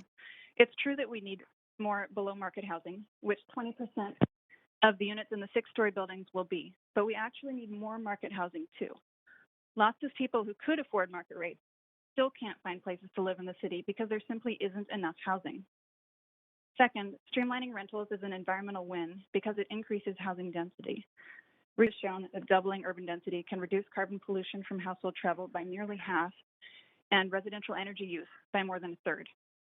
Currently, many people who might prefer to live in the city and rely more heavily on public transit or active transportation have no real choice but to live in the suburbs, which often requires a long commute by personal vehicle. People living in apartments are less likely to own vehicles and more likely to use transit and active transportation. So particularly if the city eliminates parking minimums, this may well result in decreased vehicle use. Additionally, increased density in the city will cut down on the habitat destruction caused by the ever-increasing suburban sprawl that we're currently seeing as people are forced out of the urban core. I've heard some concern that increased density will lead to loss of green space and tree canopies, but the theoretical future residents of these potential rental buildings already exist. By not providing them housing in the city where it would be more space efficient, we're just outsourcing those impacts to elsewhere. That said, I do certainly hope that tree canopy and green space will be preserved as possible. Third, this proposal will make our city more vibrant and more equitable. As young people increasingly can't afford homes in the city, they tend to move out, leaving neighborhoods with few families, few children, and little public life. By streamlining rentals throughout the city, we'll be inviting life back into these neighborhoods. Also, by allowing some rentals, although not nearly enough, to be built off of arterials, we're taking steps to provide renters with healthier living situations. In 2005, City recommended that new apartments be located on arterials to, quote, shield to some extent adjacent single-family homes from the noise of arterial traffic, acting as a buffer. Nobody's home should be a buffer for single-family homeowners who already tend to experience a much higher level of privilege. Research shows that living on high-traffic streets has negative health outcomes, including shortened life expectancy, increased rates of childhood asthma, and increased rates of dementia. This proposal takes a preliminary step toward righting this wrong by allowing at least some apartment buildings where renters can enjoy some of the improved health outcomes of living farther away from traffic noise and pollution. I hope that if this proposal passes, the city will move quickly to take this even further, allowing rental apartments to be built adjacent to parks and on schools and on quiet neighborhood streets, and making Vancouver a more equitable place for all. Finally, I want to recognize my extreme privilege to be a homeowner in Vancouver. Because of the affordability crisis, my family only managed this because we were forced to have financial help from family and were able to work out a co-housing situation with a friend. I'm disheartened to see the lack of empathy on display by other homeowners who were similarly privileged or who were perhaps fortunate to buy when the market was more affordable and who now seek to limit others' ability to move into their neighborhoods. It is disappointing to see people place a higher priority on views, street parking, and nebulous aesthetic values than they do on providing homes for fellow human beings. We've heard homeowners complain that they might be forced to move if this proposal passed, which of course they wouldn't actually be if an apartment complex was built next door. Ignoring the fact that literally being forced to move is something that happens to renters in Vancouver every single day. Basement apartments may occasionally be more affordable than other options, but they're extremely insecure housing situations. We heard complaints that current residents don't feel there was enough neighborhood consultation on the proposal, despite the fact that there have been multiple rounds of consultation, and that single-family homeowners continue to have much more of a say in the city than almost anyone else. As a homeowner myself, I don't believe that buying a home means buying a neighborhood and dictating who is allowed to live there. We are fortunate to live in one of the most beautiful cities in the world. Let's welcome more people in instead of shutting them out. Thank you. Thanks so much for phoning in tonight. I don't see any questions for you, but want to thank you for your participation in this debate. Thanks. I'm going to move on to speaker 34, who is Nazim sorry, I don't have my glasses on. Zuberi. Zubarai. Hey, can you hear me all right? I can, thanks. I'm sorry if I've mispronounced your last name. No worries. Hi, my name is Nassim. I'm a resident of Vancouver, and I'm speaking to voice my overwhelming support for this proposal. We've heard a lot of concerns about neighborhood character thus far, and as a renter, I wanted to provide another perspective on a specific issue. My wife and I rent in an apartment in downtown West End. We can see West Georgia Street from our window, which is a whopping 7 lanes wide. And on the other side of the block, we're flanked by 2 more arterials. In the summer, West End gets a massive influx of tourists renting bicycles to visit Stanley Park. During this time, I see pedestrians squeezed onto narrow sidewalks and overflowing into alleys. They walk their bikes to the park since there's nowhere to cycle safely. Instead of bike lanes, sufficient pedestrian space, we have wide roads and free parking for jumbo-sized vehicles, making for an environment unsafe for children. Nobody is going to wait around to chat with their neighbors standing at the corner of Denman in West Georgia. We've heard a lot about the importance of preserving neighborhood character in single-family home neighborhoods. But what about our neighborhood character? If you were to take either of the 2 arterials facing our building and compare them to a similarly sized street in a city like Amsterdam, you would find bike lanes on each side, plants and greenery, peaceful outdoor seating, wide sidewalks, pedestrian priority for street crossings, and only 1 or 2 lanes of 30-kilometer-an-hour traffic with limited car parking, or better yet, space for buses or trams. That street would be far more financially productive. It would be a far more enjoyable place to be and transport far more people. The world is changing, and most people have no choice but to come to cities to access economic opportunities. When we deny density, people live further and further places they need to be, forcing them to drive and to take more trips. Low-density single-family home neighborhoods are designed around the premise of limiting the negative effects of car traffic in their own neighborhoods while maximizing it in ours, which is why I find it a bit ironic there's so much pushback for us to access their neighborhoods in the form of housing. We cannot talk about the consequences of density on single-family home neighborhood character without also mentioning the consequences of a lack of density on ours. We need to create dense neighborhoods so people can access their essentials within a reasonable distance by walking or cycling, drastically reducing the number of car trips and make it financially viable to build public transit connections to those areas. Not fair to say this proposal is an attack on single-family home neighborhood character. Rather, it's about whose neighborhood character we choose to prioritize, that of the few or that of the many, and whether we choose to incentivize sustainable and environmentally friendly forms of land use and transportation. Thank you for the opportunity to speak. Thanks for your time tonight. I'm just checking here. I don't see any questions for you, and I'm going to move to speaker number 5, who is just Marlene, no last name. So Marlene, if you're there, could you let us know your last name? And you have up to 5 minutes. Marlene Wickman from Vancouver. Do I have slides? I don't know. Have you sent them in prior to the meeting? Oh, I sent them several days ago, probably on Sunday. Okay, I'll just check with the clerk and stop your timer. We do have slides and they're being loaded. Perfect. Thank you, clerks. All right. We'll just wait 1 second. So first, okay. Just going to make sure that they're up so the public can see them, and I'll just let you know when you're ready to go. Great, they're up now, so please go ahead up Okay. to. Okay. All right. First off, thank you, Mayor and councilors, for this privilege to speak to you tonight. I am opposing streamlining rental around local shopping areas. Originally, I was going to talk about aesthetics and proportions, but after Tuesday night, I changed my talk altogether. So I'm just going to go quickly through the slides. The first one was disproportional representation of houses versus the buildings. The buildings have 11-foot high floors. Second slide was about a cold kind of Sorry, we aesthetic. have to And the I'll third just move. slide.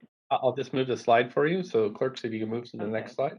So going from a kind of a cold look, which I don't want more cold looking buildings in Vancouver, to three, I had my in-house designer create a nice warm and inviting makeover of the building with, trees and food security and socialization, a much like happier idea of Vancouver. Now, my new talk. Single family homes did not cut on affordability. Poor and ever-changing government policies create crises and unaffordability. I don't want to hear more propaganda from self-declared urban planners, urbanists, sociology students, what have you. From watching and participating in these city public hearings, I've been struck by recurring themes. Democracy and having the right to be an active and vocal participant, having properly supported and well-defined social housing, having security and safety in one's own home. I was moved by the raw and emotional speakers that have been in front of council recently. First, the Falls Creek Co-op owner whose sleepless life was racked with anxiety about her personal future and that of her home. And the second, Timon Stewart, who came here Tuesday night begging for the constitutional right to keep his home that he had sunk all of his soul and money into. His quote, "You're driving thousands of people, and where are they going to? Rentals? Two hardworking people terrified of having the land ripped out from under their feet." Also from Tuesday, I noticed nonprofits asking for government money to get their projects underway. Most compelling was Mr. Mortensen, who actually does not live in Vancouver, a developer of micro-suites, a self-designated expert, stating that townhouses are not profitable, that developers need density, and the government has a lot of money to make this happen. He wants to use the full power of government to make land assemblies. He was so self-assured that this would happen. I had a deja vu. In April, there was a public hearing for no consultation on rezoning for 6-story social housing, which passed. Then someone thumped his chest and said, we need 12-story social housing. Then in May, there was a public hearing for no consultation for 12-story social housing, which had 110 speakers, and council rejected it. Then it all became clear to me, and I saw the Vancouver plan. It's not about disproportional 4 to 6-story apartment buildings. It's about rezoning major arterials and off-street areas for 12 or more story housing by government and large entities. Land lift is not an issue for them, effectively ripping the land out from under many thousands of single-family homeowners. Coriolis Consulting Corporation on page 240 of the 348-page document stated that 93% of potential lots under this rezoning policy are unlikely to provide greater affordability and still be financially viable for redevelopment. Social housing projects would require significant government subsidies. So single-family home land goes to the government. Single-family home owner pays for the privilege to become a renter with their tax dollars. This doesn't sound like equity, shared prosperity, or climate protection. It sounds like collectivization. I found a wonderful city document called Secured Rental Policy Engagement for Low Density Transition Area, March to October 2020. It had 800 participants, mainly in Kitsilano. They stated that they did not want to live in rental units on busy arterials. They wanted ground living accommodation, preservation of neighborhood character, green space, adequate infrastructure, and affordability. Then on page 18, from the Urban Development Institute Rental Housing Subcommittee, developers assert the need for bolder building heights in the proposed rezoning schedules. Concern regarding the need to submit a pro forma to real estate services in the rezoning process. This requirement increases development timelines for developers. In closing, this says it all. This policy is a Trojan horse to give developers and government free rein all over Vancouver. It's not really about what Vancouver citizens want. Don't pull the land out from under our feet. Still let people keep their homes and not be forced into land assemblies. If you don't have this protection about people's right to own land, I would say do not resuscitate. don't resuscitate this policy. You need to come up with something else. I've got a note. Is my slide 3 showing?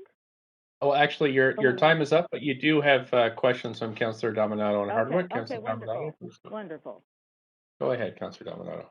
Yeah, thanks for calling in, Marlene. Appreciate your comments. I just want to clarify a question with you, and it's around one of there's several proposals in this report, but one is around specifically the C2 commercial areas and on arterials of just streamlining the rezoning process for rentals on those blocks. And right now, with the existing zoning, it would be 4-story strata, but otherwise, if you want to have rental, you have to go through a rezoning process, and it takes a lot more time.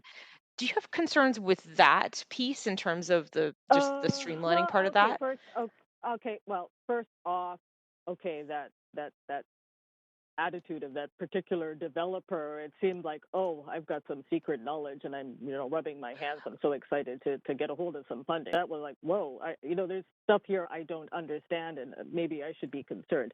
The other thing about rentals, I have no problems with rentals. I have one issue about that there's not kind of an overview look of how Vancouver is supposed to look like.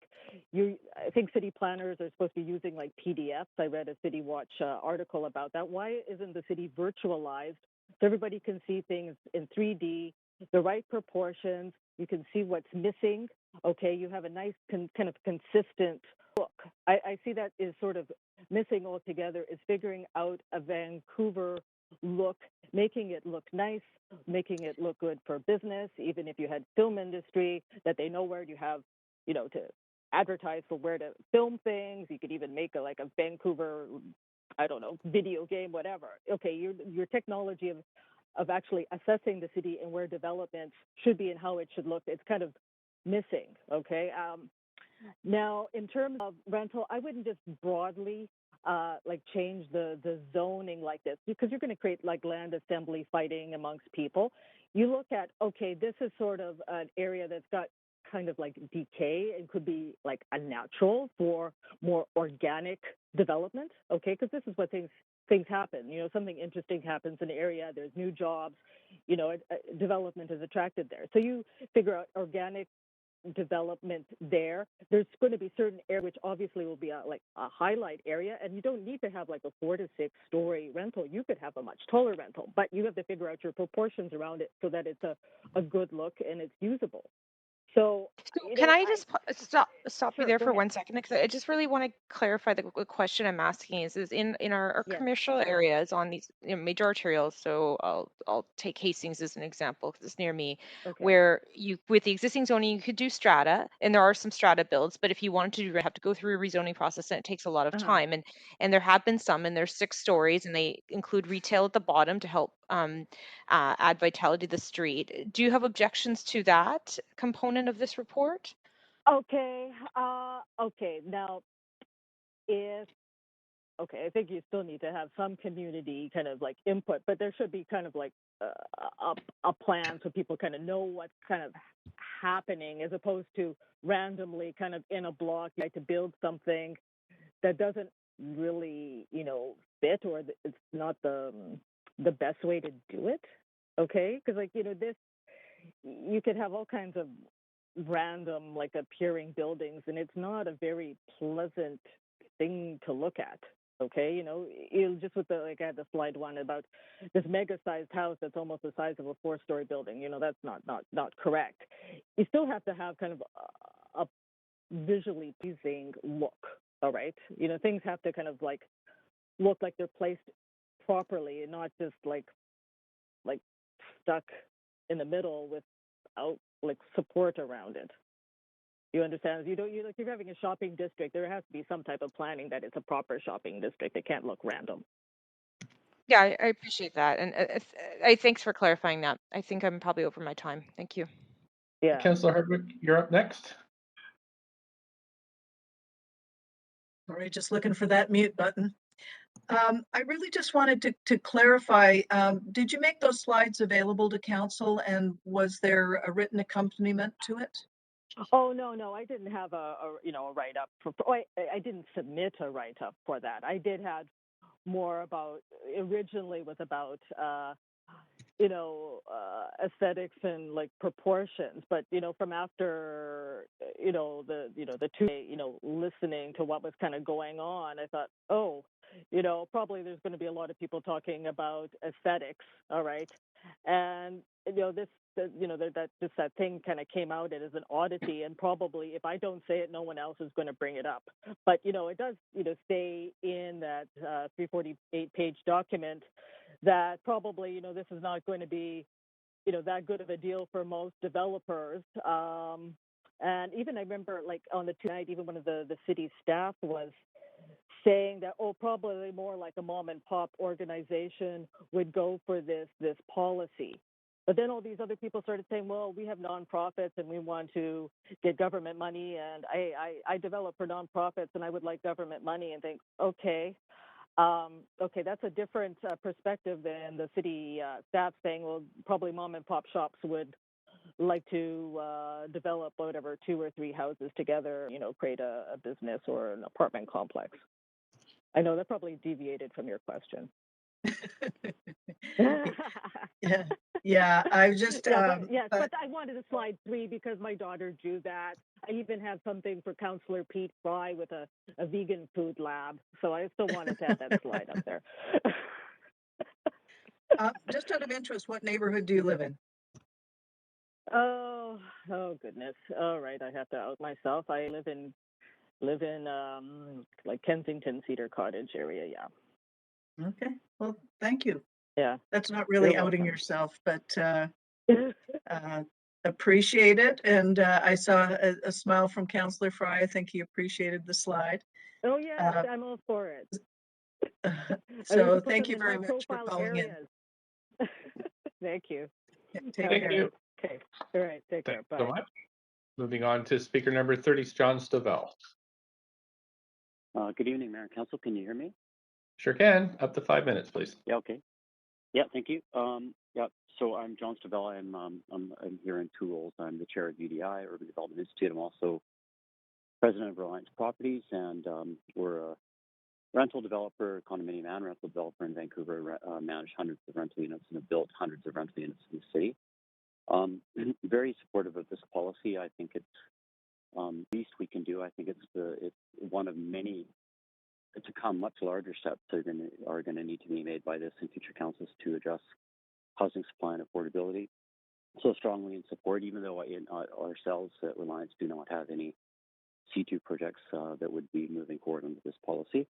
We do have hundreds of other rental units that are held up by the Broadway Corridor Plan, but that's a conversation for another day. So I really think that, again, this is the least we can do. This policy has been around since 2019. It was initiated by council over an overarching 10-year housing plan. It's been well supported by staff. I've seen it come to council before and be strongly supported, and then unfortunately it got kind of kicked down the road. And here 2 years later, almost we're still dealing with it. It's unfortunate that the best we can do to improve the lot for renters is arterial development, but it is a good beginning, and I hope it's the beginning of a much more significant and equitable land use across the city for renters. It's odd to me that we choose where people can live by the tenure or the type of housing they have. It's just something that's wrong. It's going to have to change over time. So very much in support. And a couple of things I also want to say is that rental is on a knife edge. We've had a good run with rental 100 and Murph and secured market rental housing and West End inclusionary zoning, but now the headwinds on rental strong. Wood frame construction costs have risen dramatically. Developers are quite steadily now switching projects back from rental to condominium. I'm looking at a condominium development on Broadway that is 4-story that could have been rental if the Broadway Corridor Plan had been moved ahead, but faster. But now we're going to build 4-story condominium, and the price is frankly is unachievable for many people. And we could have built rental there. So it's an addition that hasn't been talked about is that rental requires about 45% of the cost to be funded directly by the developer versus the financing, whereas condominium is about 15%. So a developer can build three condominium projects for the same amount of equity that they can build one rental project. So it's certainly not for everybody we need to do everything and anything we can do to encourage developers to choose rental over condominium where they can. And so, again, very strongly in support. Thank you.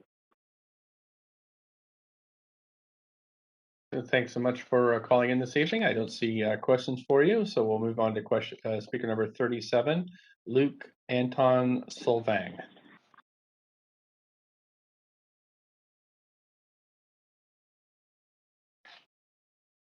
Not on the line, Mayor Stewart, and not in person tonight. Okay, thank you. Speaker number 38, Stephen Boas, who is listed as being in person.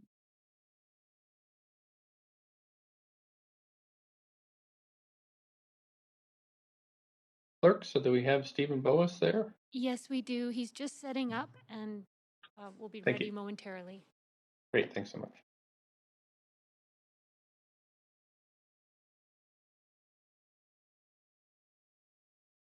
If you can start with slide number 5, and then it's just a set of JPEGs.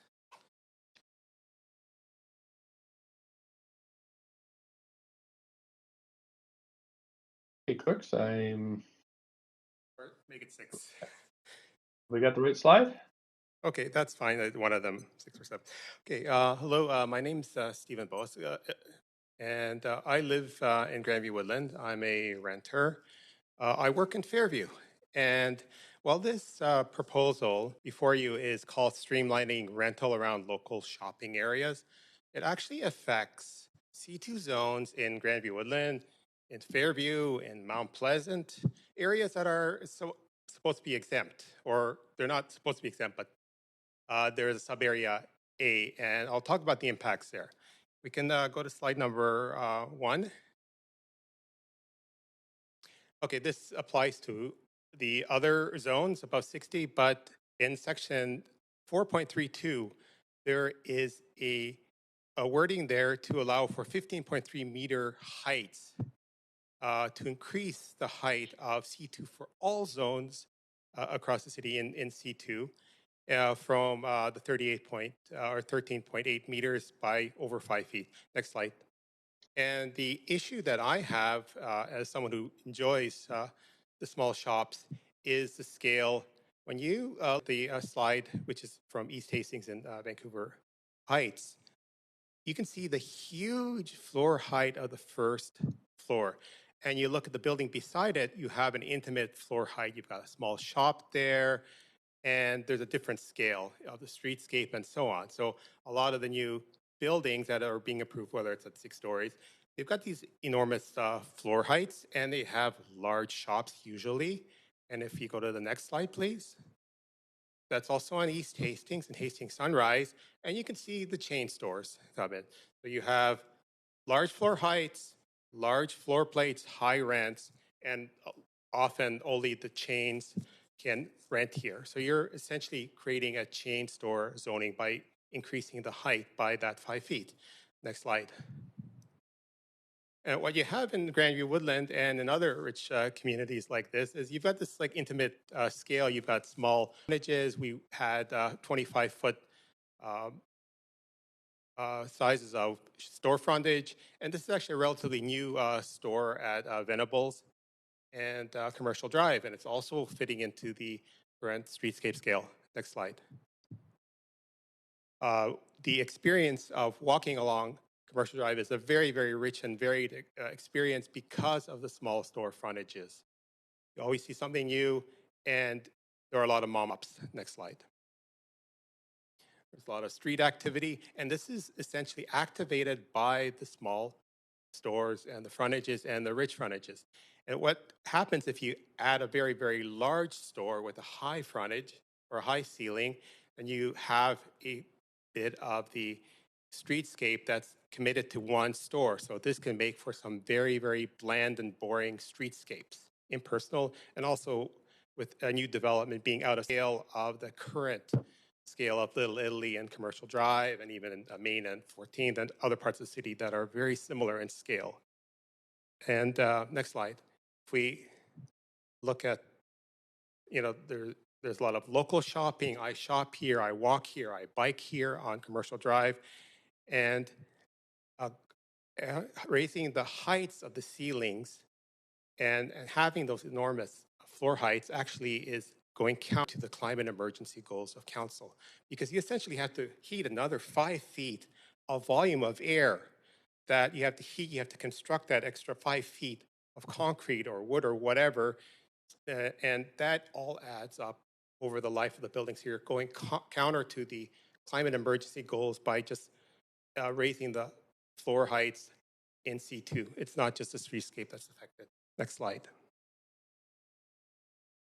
And saying there's so much there that's going on. So I'm going to ask council if you could please consider not changing the C2 zoning to keep the 45-foot maximum height, not to allow the 50 feet, and strike section 4.32 as well as the figure 3, which is a new zoning envelope, new setbacks that are proposed, because I think these are incompatible with the Little and they would change the nature of the drive in terms of driving out mom and pops from new developments and just bringing in the chain stores. And I haven't heard anyone say that they really want more chain stores on Commercial Drive. So thank you for listening. And if you can advance a few more slides, just go through them very quickly. I'd appreciate it. Thank you. You're at 5 minutes. Thank you so much for calling in tonight. And Councillor Fry has a question for you. Councillor Fry. Go back one. Yeah. Thanks, Steve. Just to clarify, the Commercial Drive isn't being contemplated in this policy. It's actually excluded. Yeah, it's covered by the sub-area A and the changes in height from 45 to 50 feet by allowing I believe the drive is excluded, but I do take your point about the narrower store frontages and stuff. So, is your issue really just like the store frontage, or is it also the height? Well, they're kind of combined. They're kind of combined because you see, if you give the extra height, then you can actually like you've got a slight slope on the drive normally going up or down. And if you have the small store frontages, you can start a little bit lower on one end and go a tiny bit higher on the other end and then split it up where you're entering the shops. And when you do one large floor or one large frontage, you have one entry point, and that kind of has to be at grade, so that kind of necessitates the higher ceiling. So they go together in terms of urban design, but I think that the smaller store frontages help prevent the high ceilings and also the scale of a store. You know, if you've got 25 feet in width, you've got a high ceiling, it doesn't really feel good.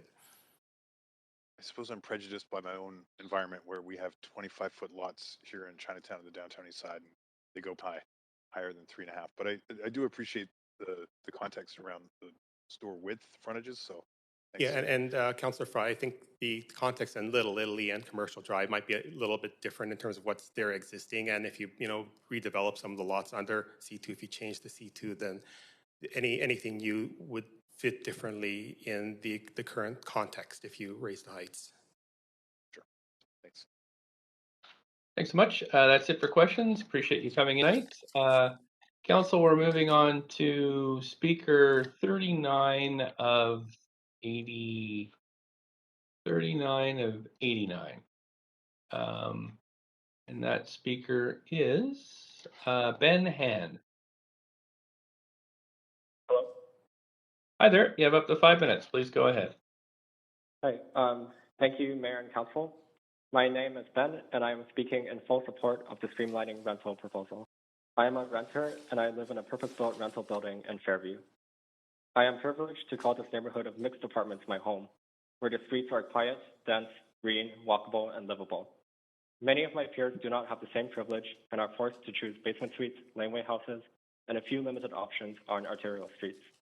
My neighborhood of 2, 3, 4, and 12-story apartments is home to both renters and owners, home to an abundance of trees and greenery, and a place where residents gather for community events over the summer, such as ice cream social gatherings. My neighborhood is zoned quite quickly in the 1950s for density, and today it is home to a beloved mix of small apartments, heritage homes, townhouses, medium-sized apartments, 12-story apartments that residents share and call home. I bring up my neighborhood because density and livability are not contradictory. Density and greenery are not contradictory either. Some people may have the impression that rental apartments will take away from the quiet peace and greenery of single-family neighborhoods. However, walk down Fairview at night and you will notice that these rental apartment streets, when placed 1 block away from arterial streets, are just as quiet and peaceful as current single-family neighborhoods. As I am speaking, I am able to look out to the tall yellowwood, ash, fir, and maple trees planted by the people who built these original apartments. I spoke to a resident over the summer who moved into an apartment across my street 15 years ago. He told me that the maple trees were only small saplings when he first moved to the apartment, and now they are tall canopies. Our cities grow and change, and if dense mixed neighborhoods are allowed to grow as well, they can become just as livable, green, and full of character as current single-family neighborhoods. Finally, I no longer want to see my fellow community members confined to basement units, laneway suites, or fee rental options on arterial roads. And that is why I urge Council to adopt the plan and take it further. Allow rental buildings on both arterial roads and also on quiet. As mentioned by previous speakers, this policy is the bare minimum we can do to bring us closer to an equitable future where residents have affordable rental options to choose from. We have so much more work to do, and opposing this bare minimum policy will only delay the important work that needs to come. Our city will continue to change and grow, and I urge Council to nurture this growth, adopt this policy, and begin focusing on the next steps to building an equitable and resilient city. Thank you. Thanks for your coming in this evening. There are no questions for you. I appreciate your participation. Thanks again. Council, on to speaker number 40, William Cleveland. Speaker number 40 is not on the line. Thanks, clerks. We have speaker number 41, Tim Grant. Good evening, Mayor and Council. My name is Tim Grant. I'm a Vancouver resident and representing PCI Developments this evening. I'm speaking in support of the recommendations as presented, and understanding how many speakers are on the docket tonight, I'll just go really quickly through what I believe are 4 key points. The 6-story form has been generally accepted and proven successful throughout the city, and removing the requirement for rezoning for rental would reduce the rezoning burden on staff that obviously is a big issue with the workload that they're currently facing. Secondly, removing the requirement for rezoning per story rental would save 18 or more months from a potential development schedule, which will reduce the development cost and help support the decision of rental versus condo on the key arterials. Thirdly, the additional height offered in the retail would be very significant in terms of improved retail spaces and improved street fronts. And it's frankly been a long challenge for developers as they've been approaching the C2 zoning in the past. And finally, I think it's really important, this recommendation, in light of the climate emergency that the city is facing, particularly off arterials as proposed. More supply, rental supply, will help get more people living closer to shops, transit, and schools, which would be a big move to support climate emergency goals and make for better neighborhoods. Thank you very much. Thank you. Questions from Councillor DeGenova? Thanks so much.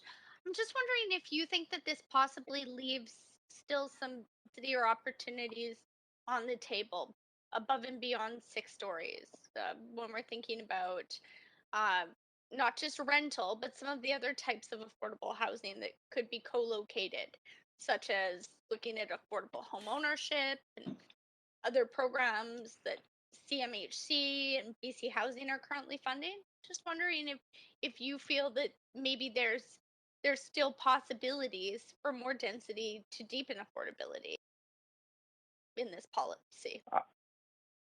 I think this policy is a really important step, and I'm not suggesting that it would solve all the issues, and certainly there's other opportunities that I'd suggest could be reviewed. But I think this is a really important step and makes a really important statement to the community at large in terms of the importance of rental housing and what we expect from all of our communities across the city. Okay. Just a follow question to that. I appreciate what you're saying. I suppose that if we're only looking at this in the context of streamlining rental housing and specific types of built form, uh, it goes beyond the land economics. It's looking at what programs federally and provincially are currently on the table, and some of those include affordable home ownership. So whereas, an applicant, nonprofit, or, a private, developer or a joint venture could come together to do either of those: affordable homeownership through BC Housing's program or streamlined rental. In this specific context of what we're looking at in the amendments to zoning bylaw, that would be off the table. So there, it would only be open to 6-story rental.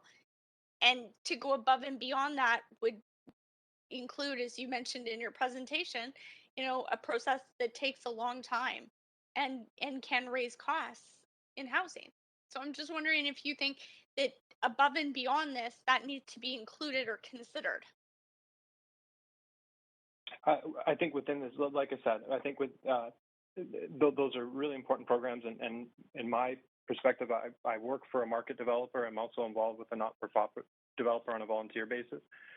Moving this policy through is not going to stop either of those groups from considering opportunities for bigger moves, be it through affordable home ownership or working through the available government programs. I don't think passing this policy is going to be done at the expense of considering those other different opportunities. I understand, but incentivizing one policy, it really does incentivize building one form of housing or one type of housing. I'm wondering if you feel that perhaps we would see not only rental streamlined, but do you think other types of affordable housing should also be streamlined? You've made it very clear you think this should be, and I appreciate your comments. I'm just wondering, do you think that we should also look at streamlining and incentivizing other types of affordable housing in these zones? I think that would be something that staff, the housing department, should be looking at for sure, and I believe they are. Subsequent to this and going forward, I think that always should be a consideration. Thanks so much. Really appreciate your presentation. Thank you, Councillor Fry. Thanks. Hi, Tim. I wanted to drill in a bit on the C2s. And we've heard a couple of speakers, and I've had some thoughtful correspondence with some architect types around lot width and maintaining that sort of retail, lively retail sort of variety. In your experience, can you make these pencil out on, does it need to be a big lot assembly or multiple lot assembly? Can you make a 6-story C2 work on a 50-foot lot or even a 100-foot lot? Good question. I mean, to be frank, I mean, my experience with the C2 and the 6-story rental has really been East Hastings in Caslo, a building we built called Caslo, and that was built about 3 years ago, and I think it's been really successful. That was a larger lot. It was about a 20,000 square foot lot, so probably more in that 120, 150 foot range. We do have a rezoning proposal in for another 6-story building at Hastings and Kootenay, right adjacent to Kootenay bus loop. That is a smaller lot, and off the top of my head, I can't tell you exactly how wide it is, but it's a smaller lot, yield about 55 rental homes, as opposed to the Castle building, which is about 94. Each of which would have ground floor retail. So that's kind of, I guess, the limit of we haven't looked at doing on a smaller lot than the one at Kootenay, but we certainly believe we have a good project proposed on that lot size. Yeah, fair enough. I thought I'd ask because I know I was familiar with the Hastings project and thought maybe you might have some hints, because I think that's one of the things that we're looking to maybe hopefully see is, some sort of design excellence that maintains some of the character of our retail high streets and not go big box necessarily. But yeah, that's great. Thanks. If I could just add really quickly, I would say that, taking this approach, I think, would enable people to be considering that. Being able to go into a development permit phase as opposed to having to carry smaller sites through a longer rezoning period. I think that's going to open the opportunity to be considering it more on smaller sites, particularly if you have the ability to have some extra height in the retail, which in my experience, big or small users, mom and pop or national tenants, a higher ceiling in a retail space makes for a more pleasant experience, and certainly from a business perspective is more attractive to the businesses that will be operating there. So forgive me if you could just expand on that a little bit. You're saying because you don't have to go through the sort of the commitment and the uncertainty of a rezoning, this would allow you to be a little bit more creative with the. So I don't want to put words in your mouth. I think so. Yeah, absolutely, and I think also it would enable people that maybe own smaller sites that they're looking at a less daunting process and being able to go right to a development permit. It certainly takes less time to go through, and you're coming in with a more specific set of requirements that you can be working directly with the city on. So I think it becomes a more palatable consideration for people as they're looking at redeveloping their properties. Super helpful. Thanks, Tim. Councillor Weeb? Yeah, thanks, Tim, for coming in today. You talked that this process will remove the cost of about 18 months of going through civic processes. It will remove parking costs as well as simplified built form that should reduce building costs. Can you talk about how those costs can be translated into affordability through these projects? Well, I think that the really maybe the key one is just the decision of building a condo building versus building a rental building, and I think John Savell touched on it earlier about their decision as they can build a 4-story condo under existing zoning, or the alternative would be to go and rezone for a 6-story rental, and that is a very difficult financial decision to make in favor of rental. I mean, rental is just frankly does not stack up as well from purely a financial basis to condo development. So being able to cut that timeline down on that 18 months does reduce your holding costs. Being able to not go through a rezoning process and all the different inputs that entails does help cost, and ultimately that could drive a greater level of affordability, or at least make a greater level of affordability feasible from a development perspective.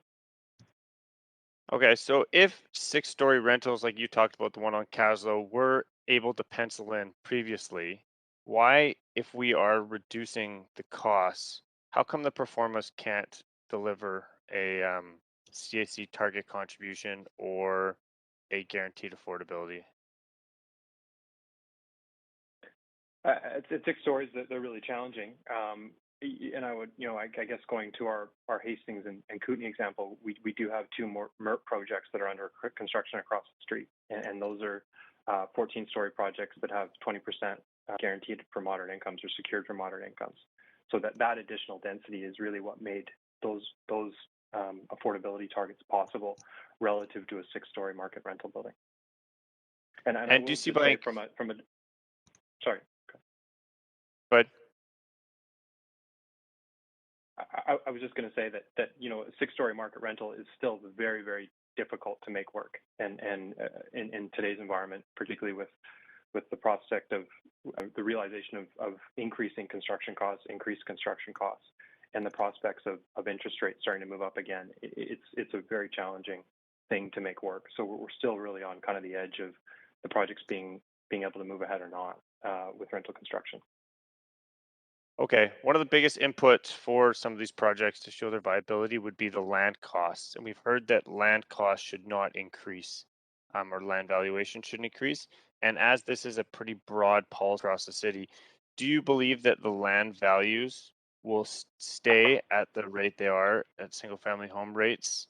And do you think that would reduce the price for these projects, recognizing that we're opening up a lot more of the city to these type of projects? I mean, I can't really comment too much on the land values in the single family neighborhoods. Frankly, that's not something we have a ton of experience with. But in my experience, I don't think we've seen the land values increase dramatically because of these rental only oriented proposals. So I don't believe it would make land values change dramatically. I think the benefit is going to be it's going to able to have more people moving into neighborhoods and experience things throughout the city.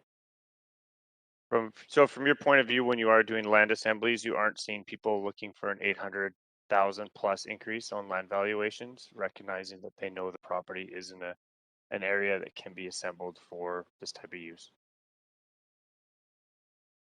I'm not sure.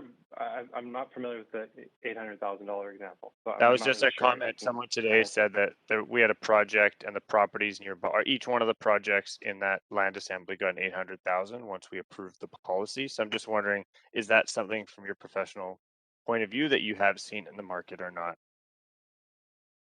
That's something not observed directly. Like I said, I don't spend a lot of time on single family assemblies or anything like that, so I can't actually comment. I appreciate your comments today. Thank you very much. Thanks, Councillor Swanson. Up to 5 minutes.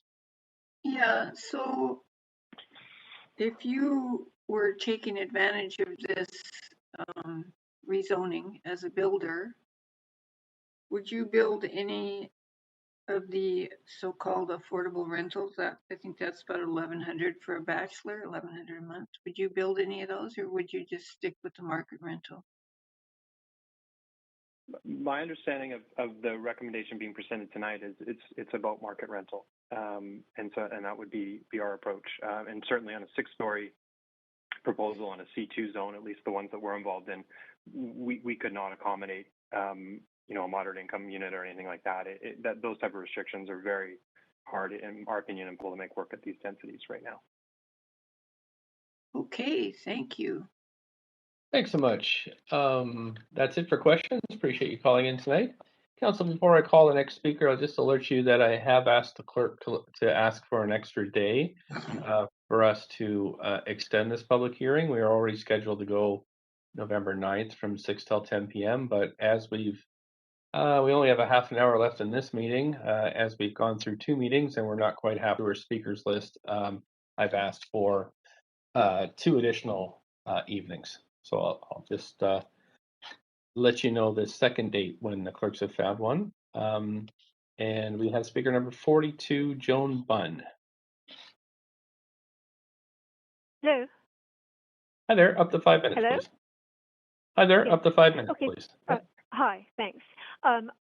My speech got a bit garbled by some problems with my computer, so I'll do my best. I'm the sort of person who thinks twice before throwing out even a pair of old socks. I really hate waste.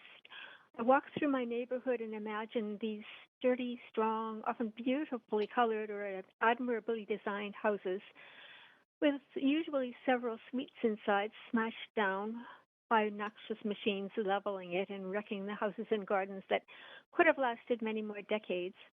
This feels like environmental crime.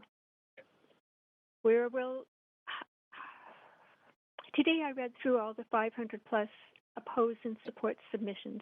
It was clear that many writers, especially those on the support side, did not clearly differentiate between the policies for commercial and residential streets. This was not their fault. The city should never have bundled these 2 proposals together. Many writers didn't realize that plans they were supporting might result in more housing actually on arterial, which they expressly did not want, than off, or that off arterials meant really just around the corner from arterials. Many of the opposed letters, on the other hand, were specific to their own neighborhoods or those they knew well, which I felt made them more useful as letters to council. They talked about how much they love their diverse neighborhoods, most with a mixture of renters and owners. Notably on the off-arterial streets, most of the population seems to be renters. That's the off-arterials as defined in this submission, in this program. The proposals for off-arterials will actually affect renters disproportionately and will tend to displace many renters who are very happy with the houses or portions of houses they live in. I implore you to insist on more creative, less destructive solutions. Many of the homes along nearby streets targeted for zoning changes have been greatly upgraded, rebuilt, or replaced in recent years. These are mostly not worn-out neighborhoods. They are thriving. It is irresponsible to have them destroyed for what may turn out to be less durable, less livable buildings. People are understandably urgently hoping to live somewhere better than noisy streets or faulty, inadequate buildings. I don't blame them, but I feel this proposal will not do it. It will not provide the kind of housing many people want, such as townhouses or small, more neighborhood-friendly apartments that many people had hoped for. Townhouses and co-ops were excluded by a planner who spoke November 2nd. They wouldn't fit in the plan. People actually want housing deeper into the neighborhoods, further from these streets. This is very apparent from the frequent mention of frustration from noise and uninviting streets.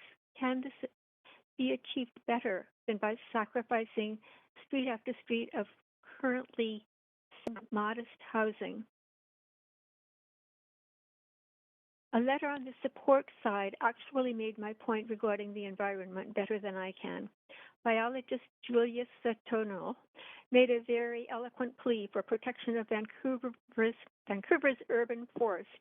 He states that the city must, quote, accommodate the retention of the giant trees that are already in place within the city. He adds that big neighborhood trees are a, quote, important to the mental and emotional health of city residents, and praises, quote, urban giant trees. He states that, quote, as a biologist, I cannot overstate the importance of protecting Vancouver's urban forest, especially the largest trees. My concern is that the planners who've proposed these new arterial and off-arterial zones have not actually walked the streets painted blue on their maps. For instance, 10th Avenue from Alma to McDonald near my home is filled with dozens of large or very sizable trees. They're in front yards, backyards, as well as the street trees, producing exactly the leafiness so often mentioned as desirable. There are many conifers of great height and a wide variety of other trees. Plus, the crowning glory of that street, a colonnade of towering catalpas flowering in the spring, full of fluttering green leaves all summer and gold and yellow in the fall. It's not known how much damage to them may happen from housing closer to this and all the digging that will be involved. The city has done no investigation at all and no tally of the number of trees on private property which will be lost throughout Vancouver. The plan will sacrifice too Thank you many so much. Oh, that's We're it. just at the 5 minutes. Thank you so much for your presentation Okay. this evening. There are no Okay. questions, so I'll move on to the next speaker. Thank you. Okay, thank you. We have Brian Colley, speaker number 43.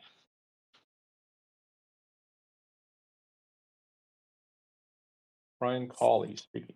Speaker 43 is not on the line. Thanks very much. We have Bill Thielman, speaker number 44. Thank you, Mayor Stewart and Council. Please go ahead, up to 5 minutes. Thank you, Mayor. I just make two simple points. First is around the issue of public hearings and accountability, which in my view are at the heart of democracy and local government. And I'm concerned once again, I think this is the third time I've spoken to Council this year, about the possibility of losing public hearings where city councillors and the mayor can be held accountable for their votes, can be heard, can make their views known on what affects their neighborhood and their city. And I think the loss of that is extremely important. I'm very, very concerned about that once again. Second point, very simply, 6-story buildings in neighborhood zoned right now for 4 stories is simply wrong and unfair without at least a public hearing and a public vote to hold council members accountable. The shading and the view blockage are significant changes to what homeowners understood when they bought their property or renters decided when they rented their homes. I live in Vancouver and on West Broadway, one of the major arterials.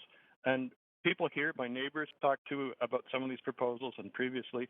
We don't want to live in a canyon. We're very concerned about the height, the shading, the changes to views, et cetera. And the proposals that are in front of council right now would allow a lot of that or all of that to happen without even public hearings, and that's just simply wrong.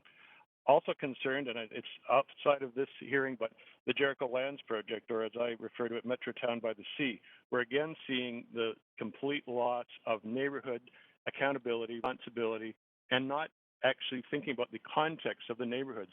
The people who live there are not opposed to increased density, are not opposed to affordable housing. We're in favor of more affordable housing, but we see just behind me single-family dwellings, large lots, et cetera, and yet we're told that we should live in a row along West Broadway of 6-story or possibly greater. I was interested in the comments of Tim Grant from the developer saying 6-story rental is still very difficult and very challenging to make work, and we know that there was previous motions to council for 10 or 12-story buildings in Vancouver along certain arterials and other areas. So I think that if you want to make these kind of major rezoning changes to our neighborhoods, then feel free to put it on the ballot for voters in October of 2022, and we can decide it democratically after a full hearing. And those councils who want to run on 6-story or 10-story or 12-story buildings, our neighborhoods across the city can put their names forward that way, and we'll let the voters decide, put it on a ballot as a referendum question, as we do with capital projects. Let the voters decide this, not a council that has 1 year left to go in its mandate. I thank you for your time, and I'm happy to take questions. Councillor Hardwick? Hi, Bill. Hi, Councillor. Public accountability. I'm interested in your statement there. I mean, to me, and I'd also be interested in your thoughts about the provincial government now looking at nixing public hearings in a broad way around rezonings and eroding democracy. But how should this work? I mean, we're listening again, going through large numbers of people coming to speak, and there's a big difference between what we hear from residents versus people that are directly or indirectly in the property development industry. So what do we do to restore trust and public accountability from your perspective? Well, thank you for the question, Councillor. I think that what we need, these public hearings are basically as I said, at the heart of democracy. And this is as flawed and as challenging. And look, I should have said at the beginning, I appreciate every councillor and the mayor's time sitting here listening to a lot of speakers, once again, as you are ought to do. But that is essential to our democracy, number one. Number two, there is an imbalance here where many of the speakers tonight and at previous hearings and probably the next hearing will be people who are paid to be there on behalf of the development industry, developers, and there's nothing wrong with that. I've worked with developers. I have no problem there. But we don't get to hear many speakers have not been able to attend tonight because they planned their evening around the previous hearing and were not able to attend tonight. And I just, by good luck, I've been able to be here tonight and speak to you at the last moment. I think that we have to find a better way to hear out and basically test the waters of the voters and the neighborhoods in this city. And so as flawed as it is, the bare minimum to me is a public hearing where people in one neighborhood or another can say we agree or we don't agree, or some agree and some don't agree with a rezoning application, and then council decides in public, and people can be unhappy or happy with your decisions. But that's the kind of the bare minimum, and we're talking about removing that under this and other proposals that have come forward, and that's why I'm particularly agitated about it. Could you elaborate a little bit more about your idea about having it on the ballot? I mean, we are just under a year away from the next election, and as you observe, we normally have a plebiscite to determine our borrowing capacity. How would you see that working, out of interest? Well, I think that if you have major proposals that make significant changes, and many commentators have, Brian Palmquist, Elizabeth Murphy, others have made in media and social media reports, these are really significant changes. This is not one spot rezoning change. This is a significant change in a massive number of the properties across the city. So if you want to make those kind of changes and you think you have the public support for that, put it to a test by the voters. And we have a unique opportunity, a better than usual opportunity with a municipal election coming up, put it on the ballot along with, as you mentioned, plebiscites for funding different borrowing and other schemes. We've had many referendums. I think there's a real problem with the antagonism or anathema towards having referendums and having direct democracy votes on significant issues. We've had it on many issues before. If this is minor, I don't think we'd have this many speakers pro and con. I don't think this would have a hearing that's going on for 3 days. This is not a minor issue. This is a major issue. And those kind of major issues, I'm willing to fight it out. I'll oppose a bylaw proposal on a referendum in the elections if that's the case. And if I lose, so be it. People will have had their chance to have their say. But to be voting on things after 3 days of hearings into the evening, no one really sure when it's going to happen, and nobody. And many people, I would guess the majority of Vancouverites don't even know this hearing is going on right now. They would know in an election it was going on. I think you're right about that. Generally, from what we've been hearing, there is a sense that most people are unaware that this is going on, and certainly unaware of the broad impact on the city. But I very much appreciate your perspective, and I'd like to have more thought go into the implications. So thank you again. Councillor Thank you, Councillor. DeGenova. Thanks so much, Questions? Bill. I had a question. When we consider this in the context of looking at other types of affordable housing, and I'm being asked to look broadly, not just at one application here, but at affordability. And we did this with duplexes. And as I'm sure you know, myself and some of my colleagues last term, we just couldn't support, you know, parts of this proposal because we weren't sure how this would impact other types of affordable housing. Do you think if we're looking at a citywide policy, aside from all of the consultation, that we shouldn't just go out with one type of affordable housing, that we should be looking at all of the types and the spectrum of affordable housing and how they would work to co-locate and compete with each other, and how the zoning for one wouldn't exclude or push out zoning for another type of housing? Do you think it's important we do that all in one consultation process if we're going to go through this with, instead of individual applications, that we actually do that first, not just for Well, I don't streamlining think that. rental, but streamlining all of it?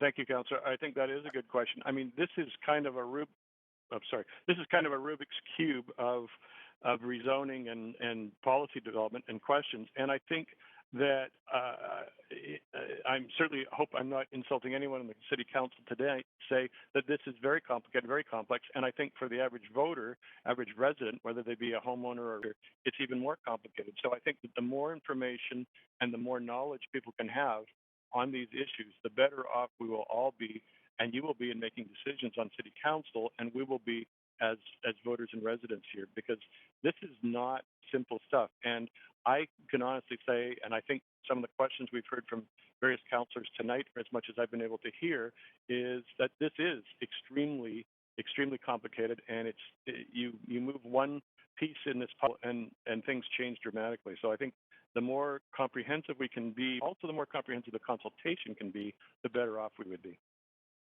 Okay. And I'm just wondering, you don't have to answer this question, but in the context of considering this, I do consider, you know, the move that the previous council made on duplex housing and kind of blanketing that across the city.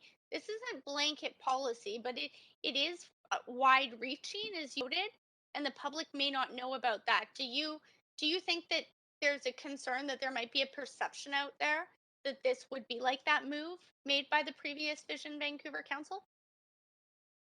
I don't think there's any question about it, and I think that, you know, everyone can do things better, and certainly the previous council is no exception to that. But I think that you know, I think there's a major democracy deficit, knowledge deficit amongst voters as to what's going on tonight in city council and at this public hearing.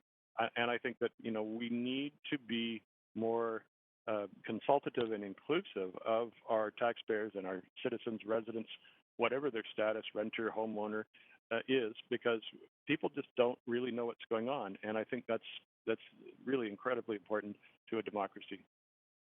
Okay, and just I won't use all of my time, but is it fair to say that you could possibly support this if there was more consultation and you know, with the public in general, citywide, and some more time on this spent on how this fits in with other types of affordable housing? I mean, I'm not trying to ask you if you would support it or wouldn't, but is it hard for you to state that without that consultation?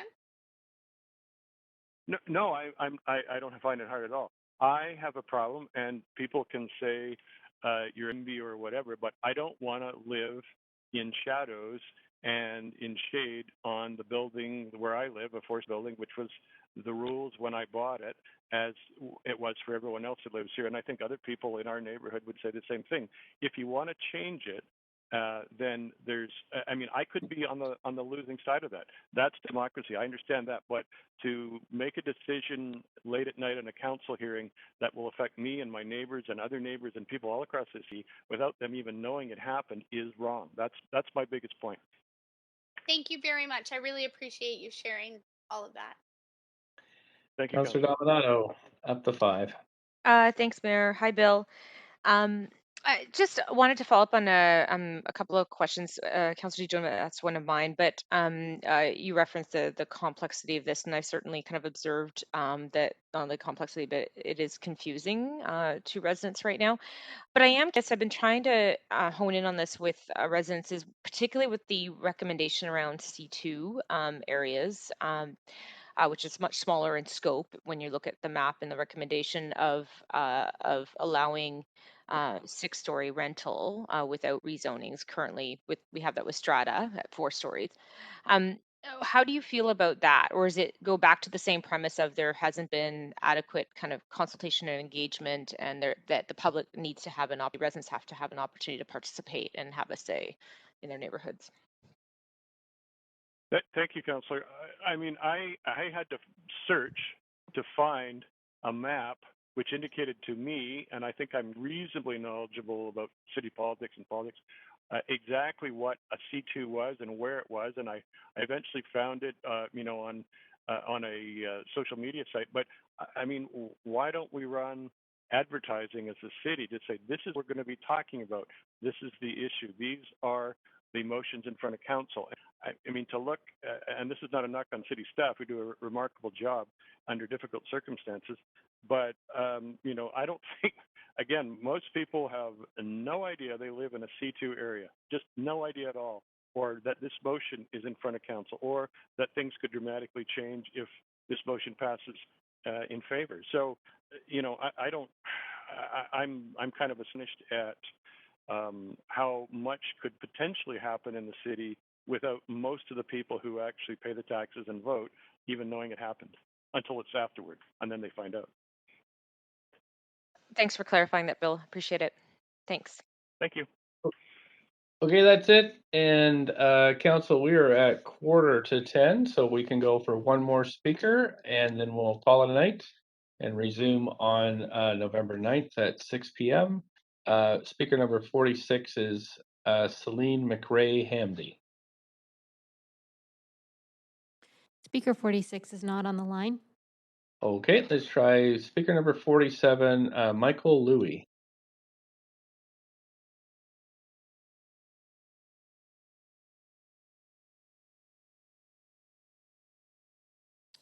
One moment, Mayor Stewart. Speaker is on the line. We're just seeing if there's a technical difficulty. Is that Michael Louie or Celine? Hello. Oh, hi there. I'm Is this here. Michael Louie? Hi. Hi there. It is. Yeah, please go ahead, up to 5 minutes. Okay, excellent. Thank you very much. Thank you, Mayor and Council. I appreciate the work that you've done on this proposal. I am in favor of it. I'm a resident of Vancouver. I'll qualify my comments because I'm not qualified as many of the others as being developers and architects. I'm a CA, so it's the numbers. So mine will be very numbers oriented. I'm in favor of the proposal as put forth, and the reason is to gain affordability within the city of Vancouver. I believe that we need to increase the supply. And this is only a partial solution to accomplish that, but I believe that it will be at least a step towards that. If a couple of statistics that I am aware of is that 34,000 people came to BC. I'm not sure how many exactly came to Vancouver, but I believe quite a number of them did. And the other statistic is the 13,000 workers that are entering Vancouver to work at some of the tech companies. All of these people need accommodation. So in the absence of new accommodation, where will these tens of thousands of people be living? And so I believe that this is a necessary step in the direction of adding to the supply. The second point I'd like to make is in relation to the city, and this will just bear out by adding to the rental stock, is that the tax base of the city will actually, I would think, go up because the values of the properties, by virtue of having the rental properties on them, will have increased substantially. So I would think that the overall tax base will increase for the city of Vancouver. And of course, all the other good spending that will come from it with the additional number of people in the city of Vancouver. So those are the two major points I wanted to make. So I thank you for the time. That's really all I have to say.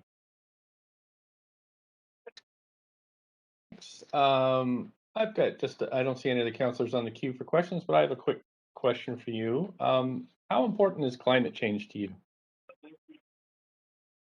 Climate change is important, and I think that the city has addressed that with the need to do the, I can't remember the name of the type of design or where you are, I think it's called passive house. And I believe that that is now an obligation of new purpose-built rental buildings to be a passive house design. So I believe that's a step in the direction of working towards some climate change. And I think we have to lead by example as citizens of Vancouver and citizens of the world. We have to demonstrate that we are in support of that. So very much, I'm in support of that.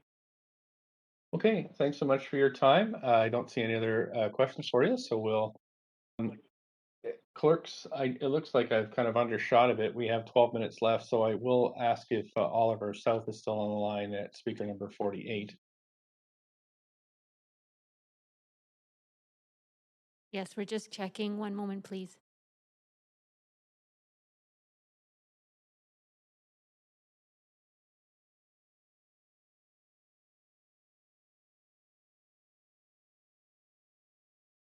Yes, speaker 49 is on the line. Speaker number 49, Chris Flairledge. Yes, thank you.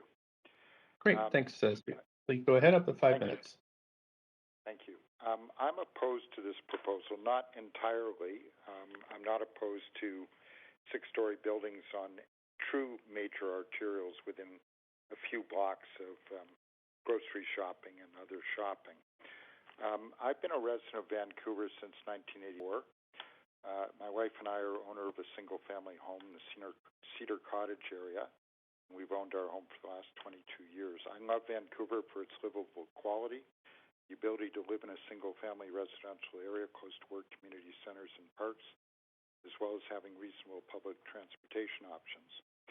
The fact that parks and community centers have not been overcrowded to date, and that until about 5 years ago, development seemed to emphasize buildings that fit within the character of the neighborhood in terms of scale and design.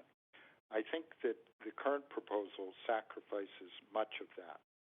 For instance, it will allow six-story buildings in the middle of single-family neighborhoods far from grocery and shopping and major transportation routes.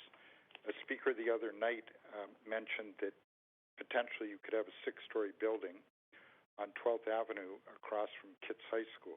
This is clearly a residential area. It's hardly a major arterial, and yet you could have this building that is in no proportion to the neighborhood.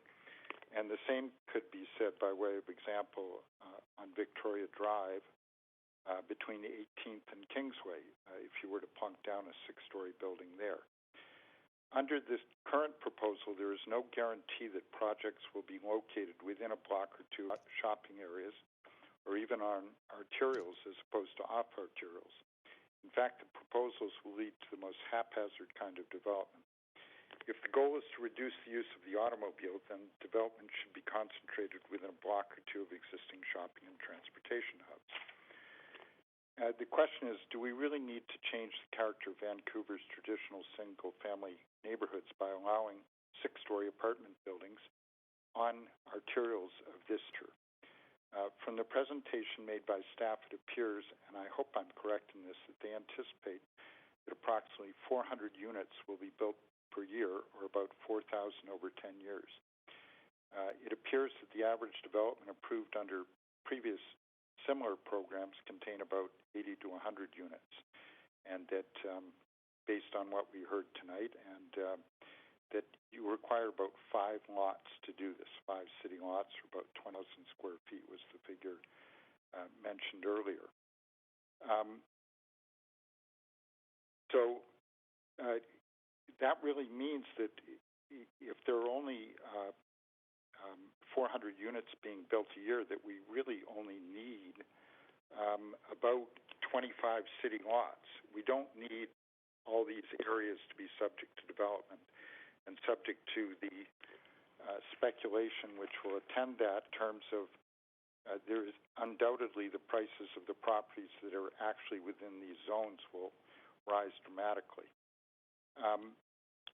I think that while a lot has been said about, and I'll also mention that Brian Palmquist in his article in City Hall Watch indicates that under the prior secure rental policy, about 300 units per year have been developed.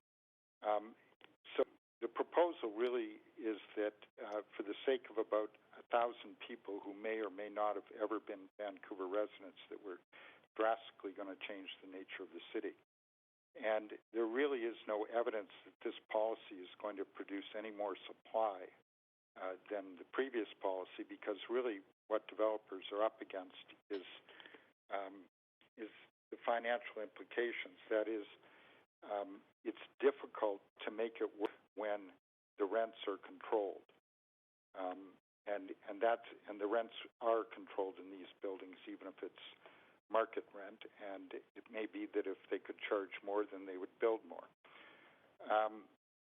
The report assumes, without any real evidence, that building apartment buildings 10 or 15 minutes from a grocery store will have a major impact on people's use of their vehicles. It assumes that people earning $50,000 to $100,000 will either not own vehicles, not use them to go grocery shopping no matter how much it's raining, or that they won't take their kids to hockey using vehicles. Speaker, we're just at the 5-minute mark, so I'll just say thank you so much for that went quickly. Thank you. It goes I wasn't fast. watching it myself.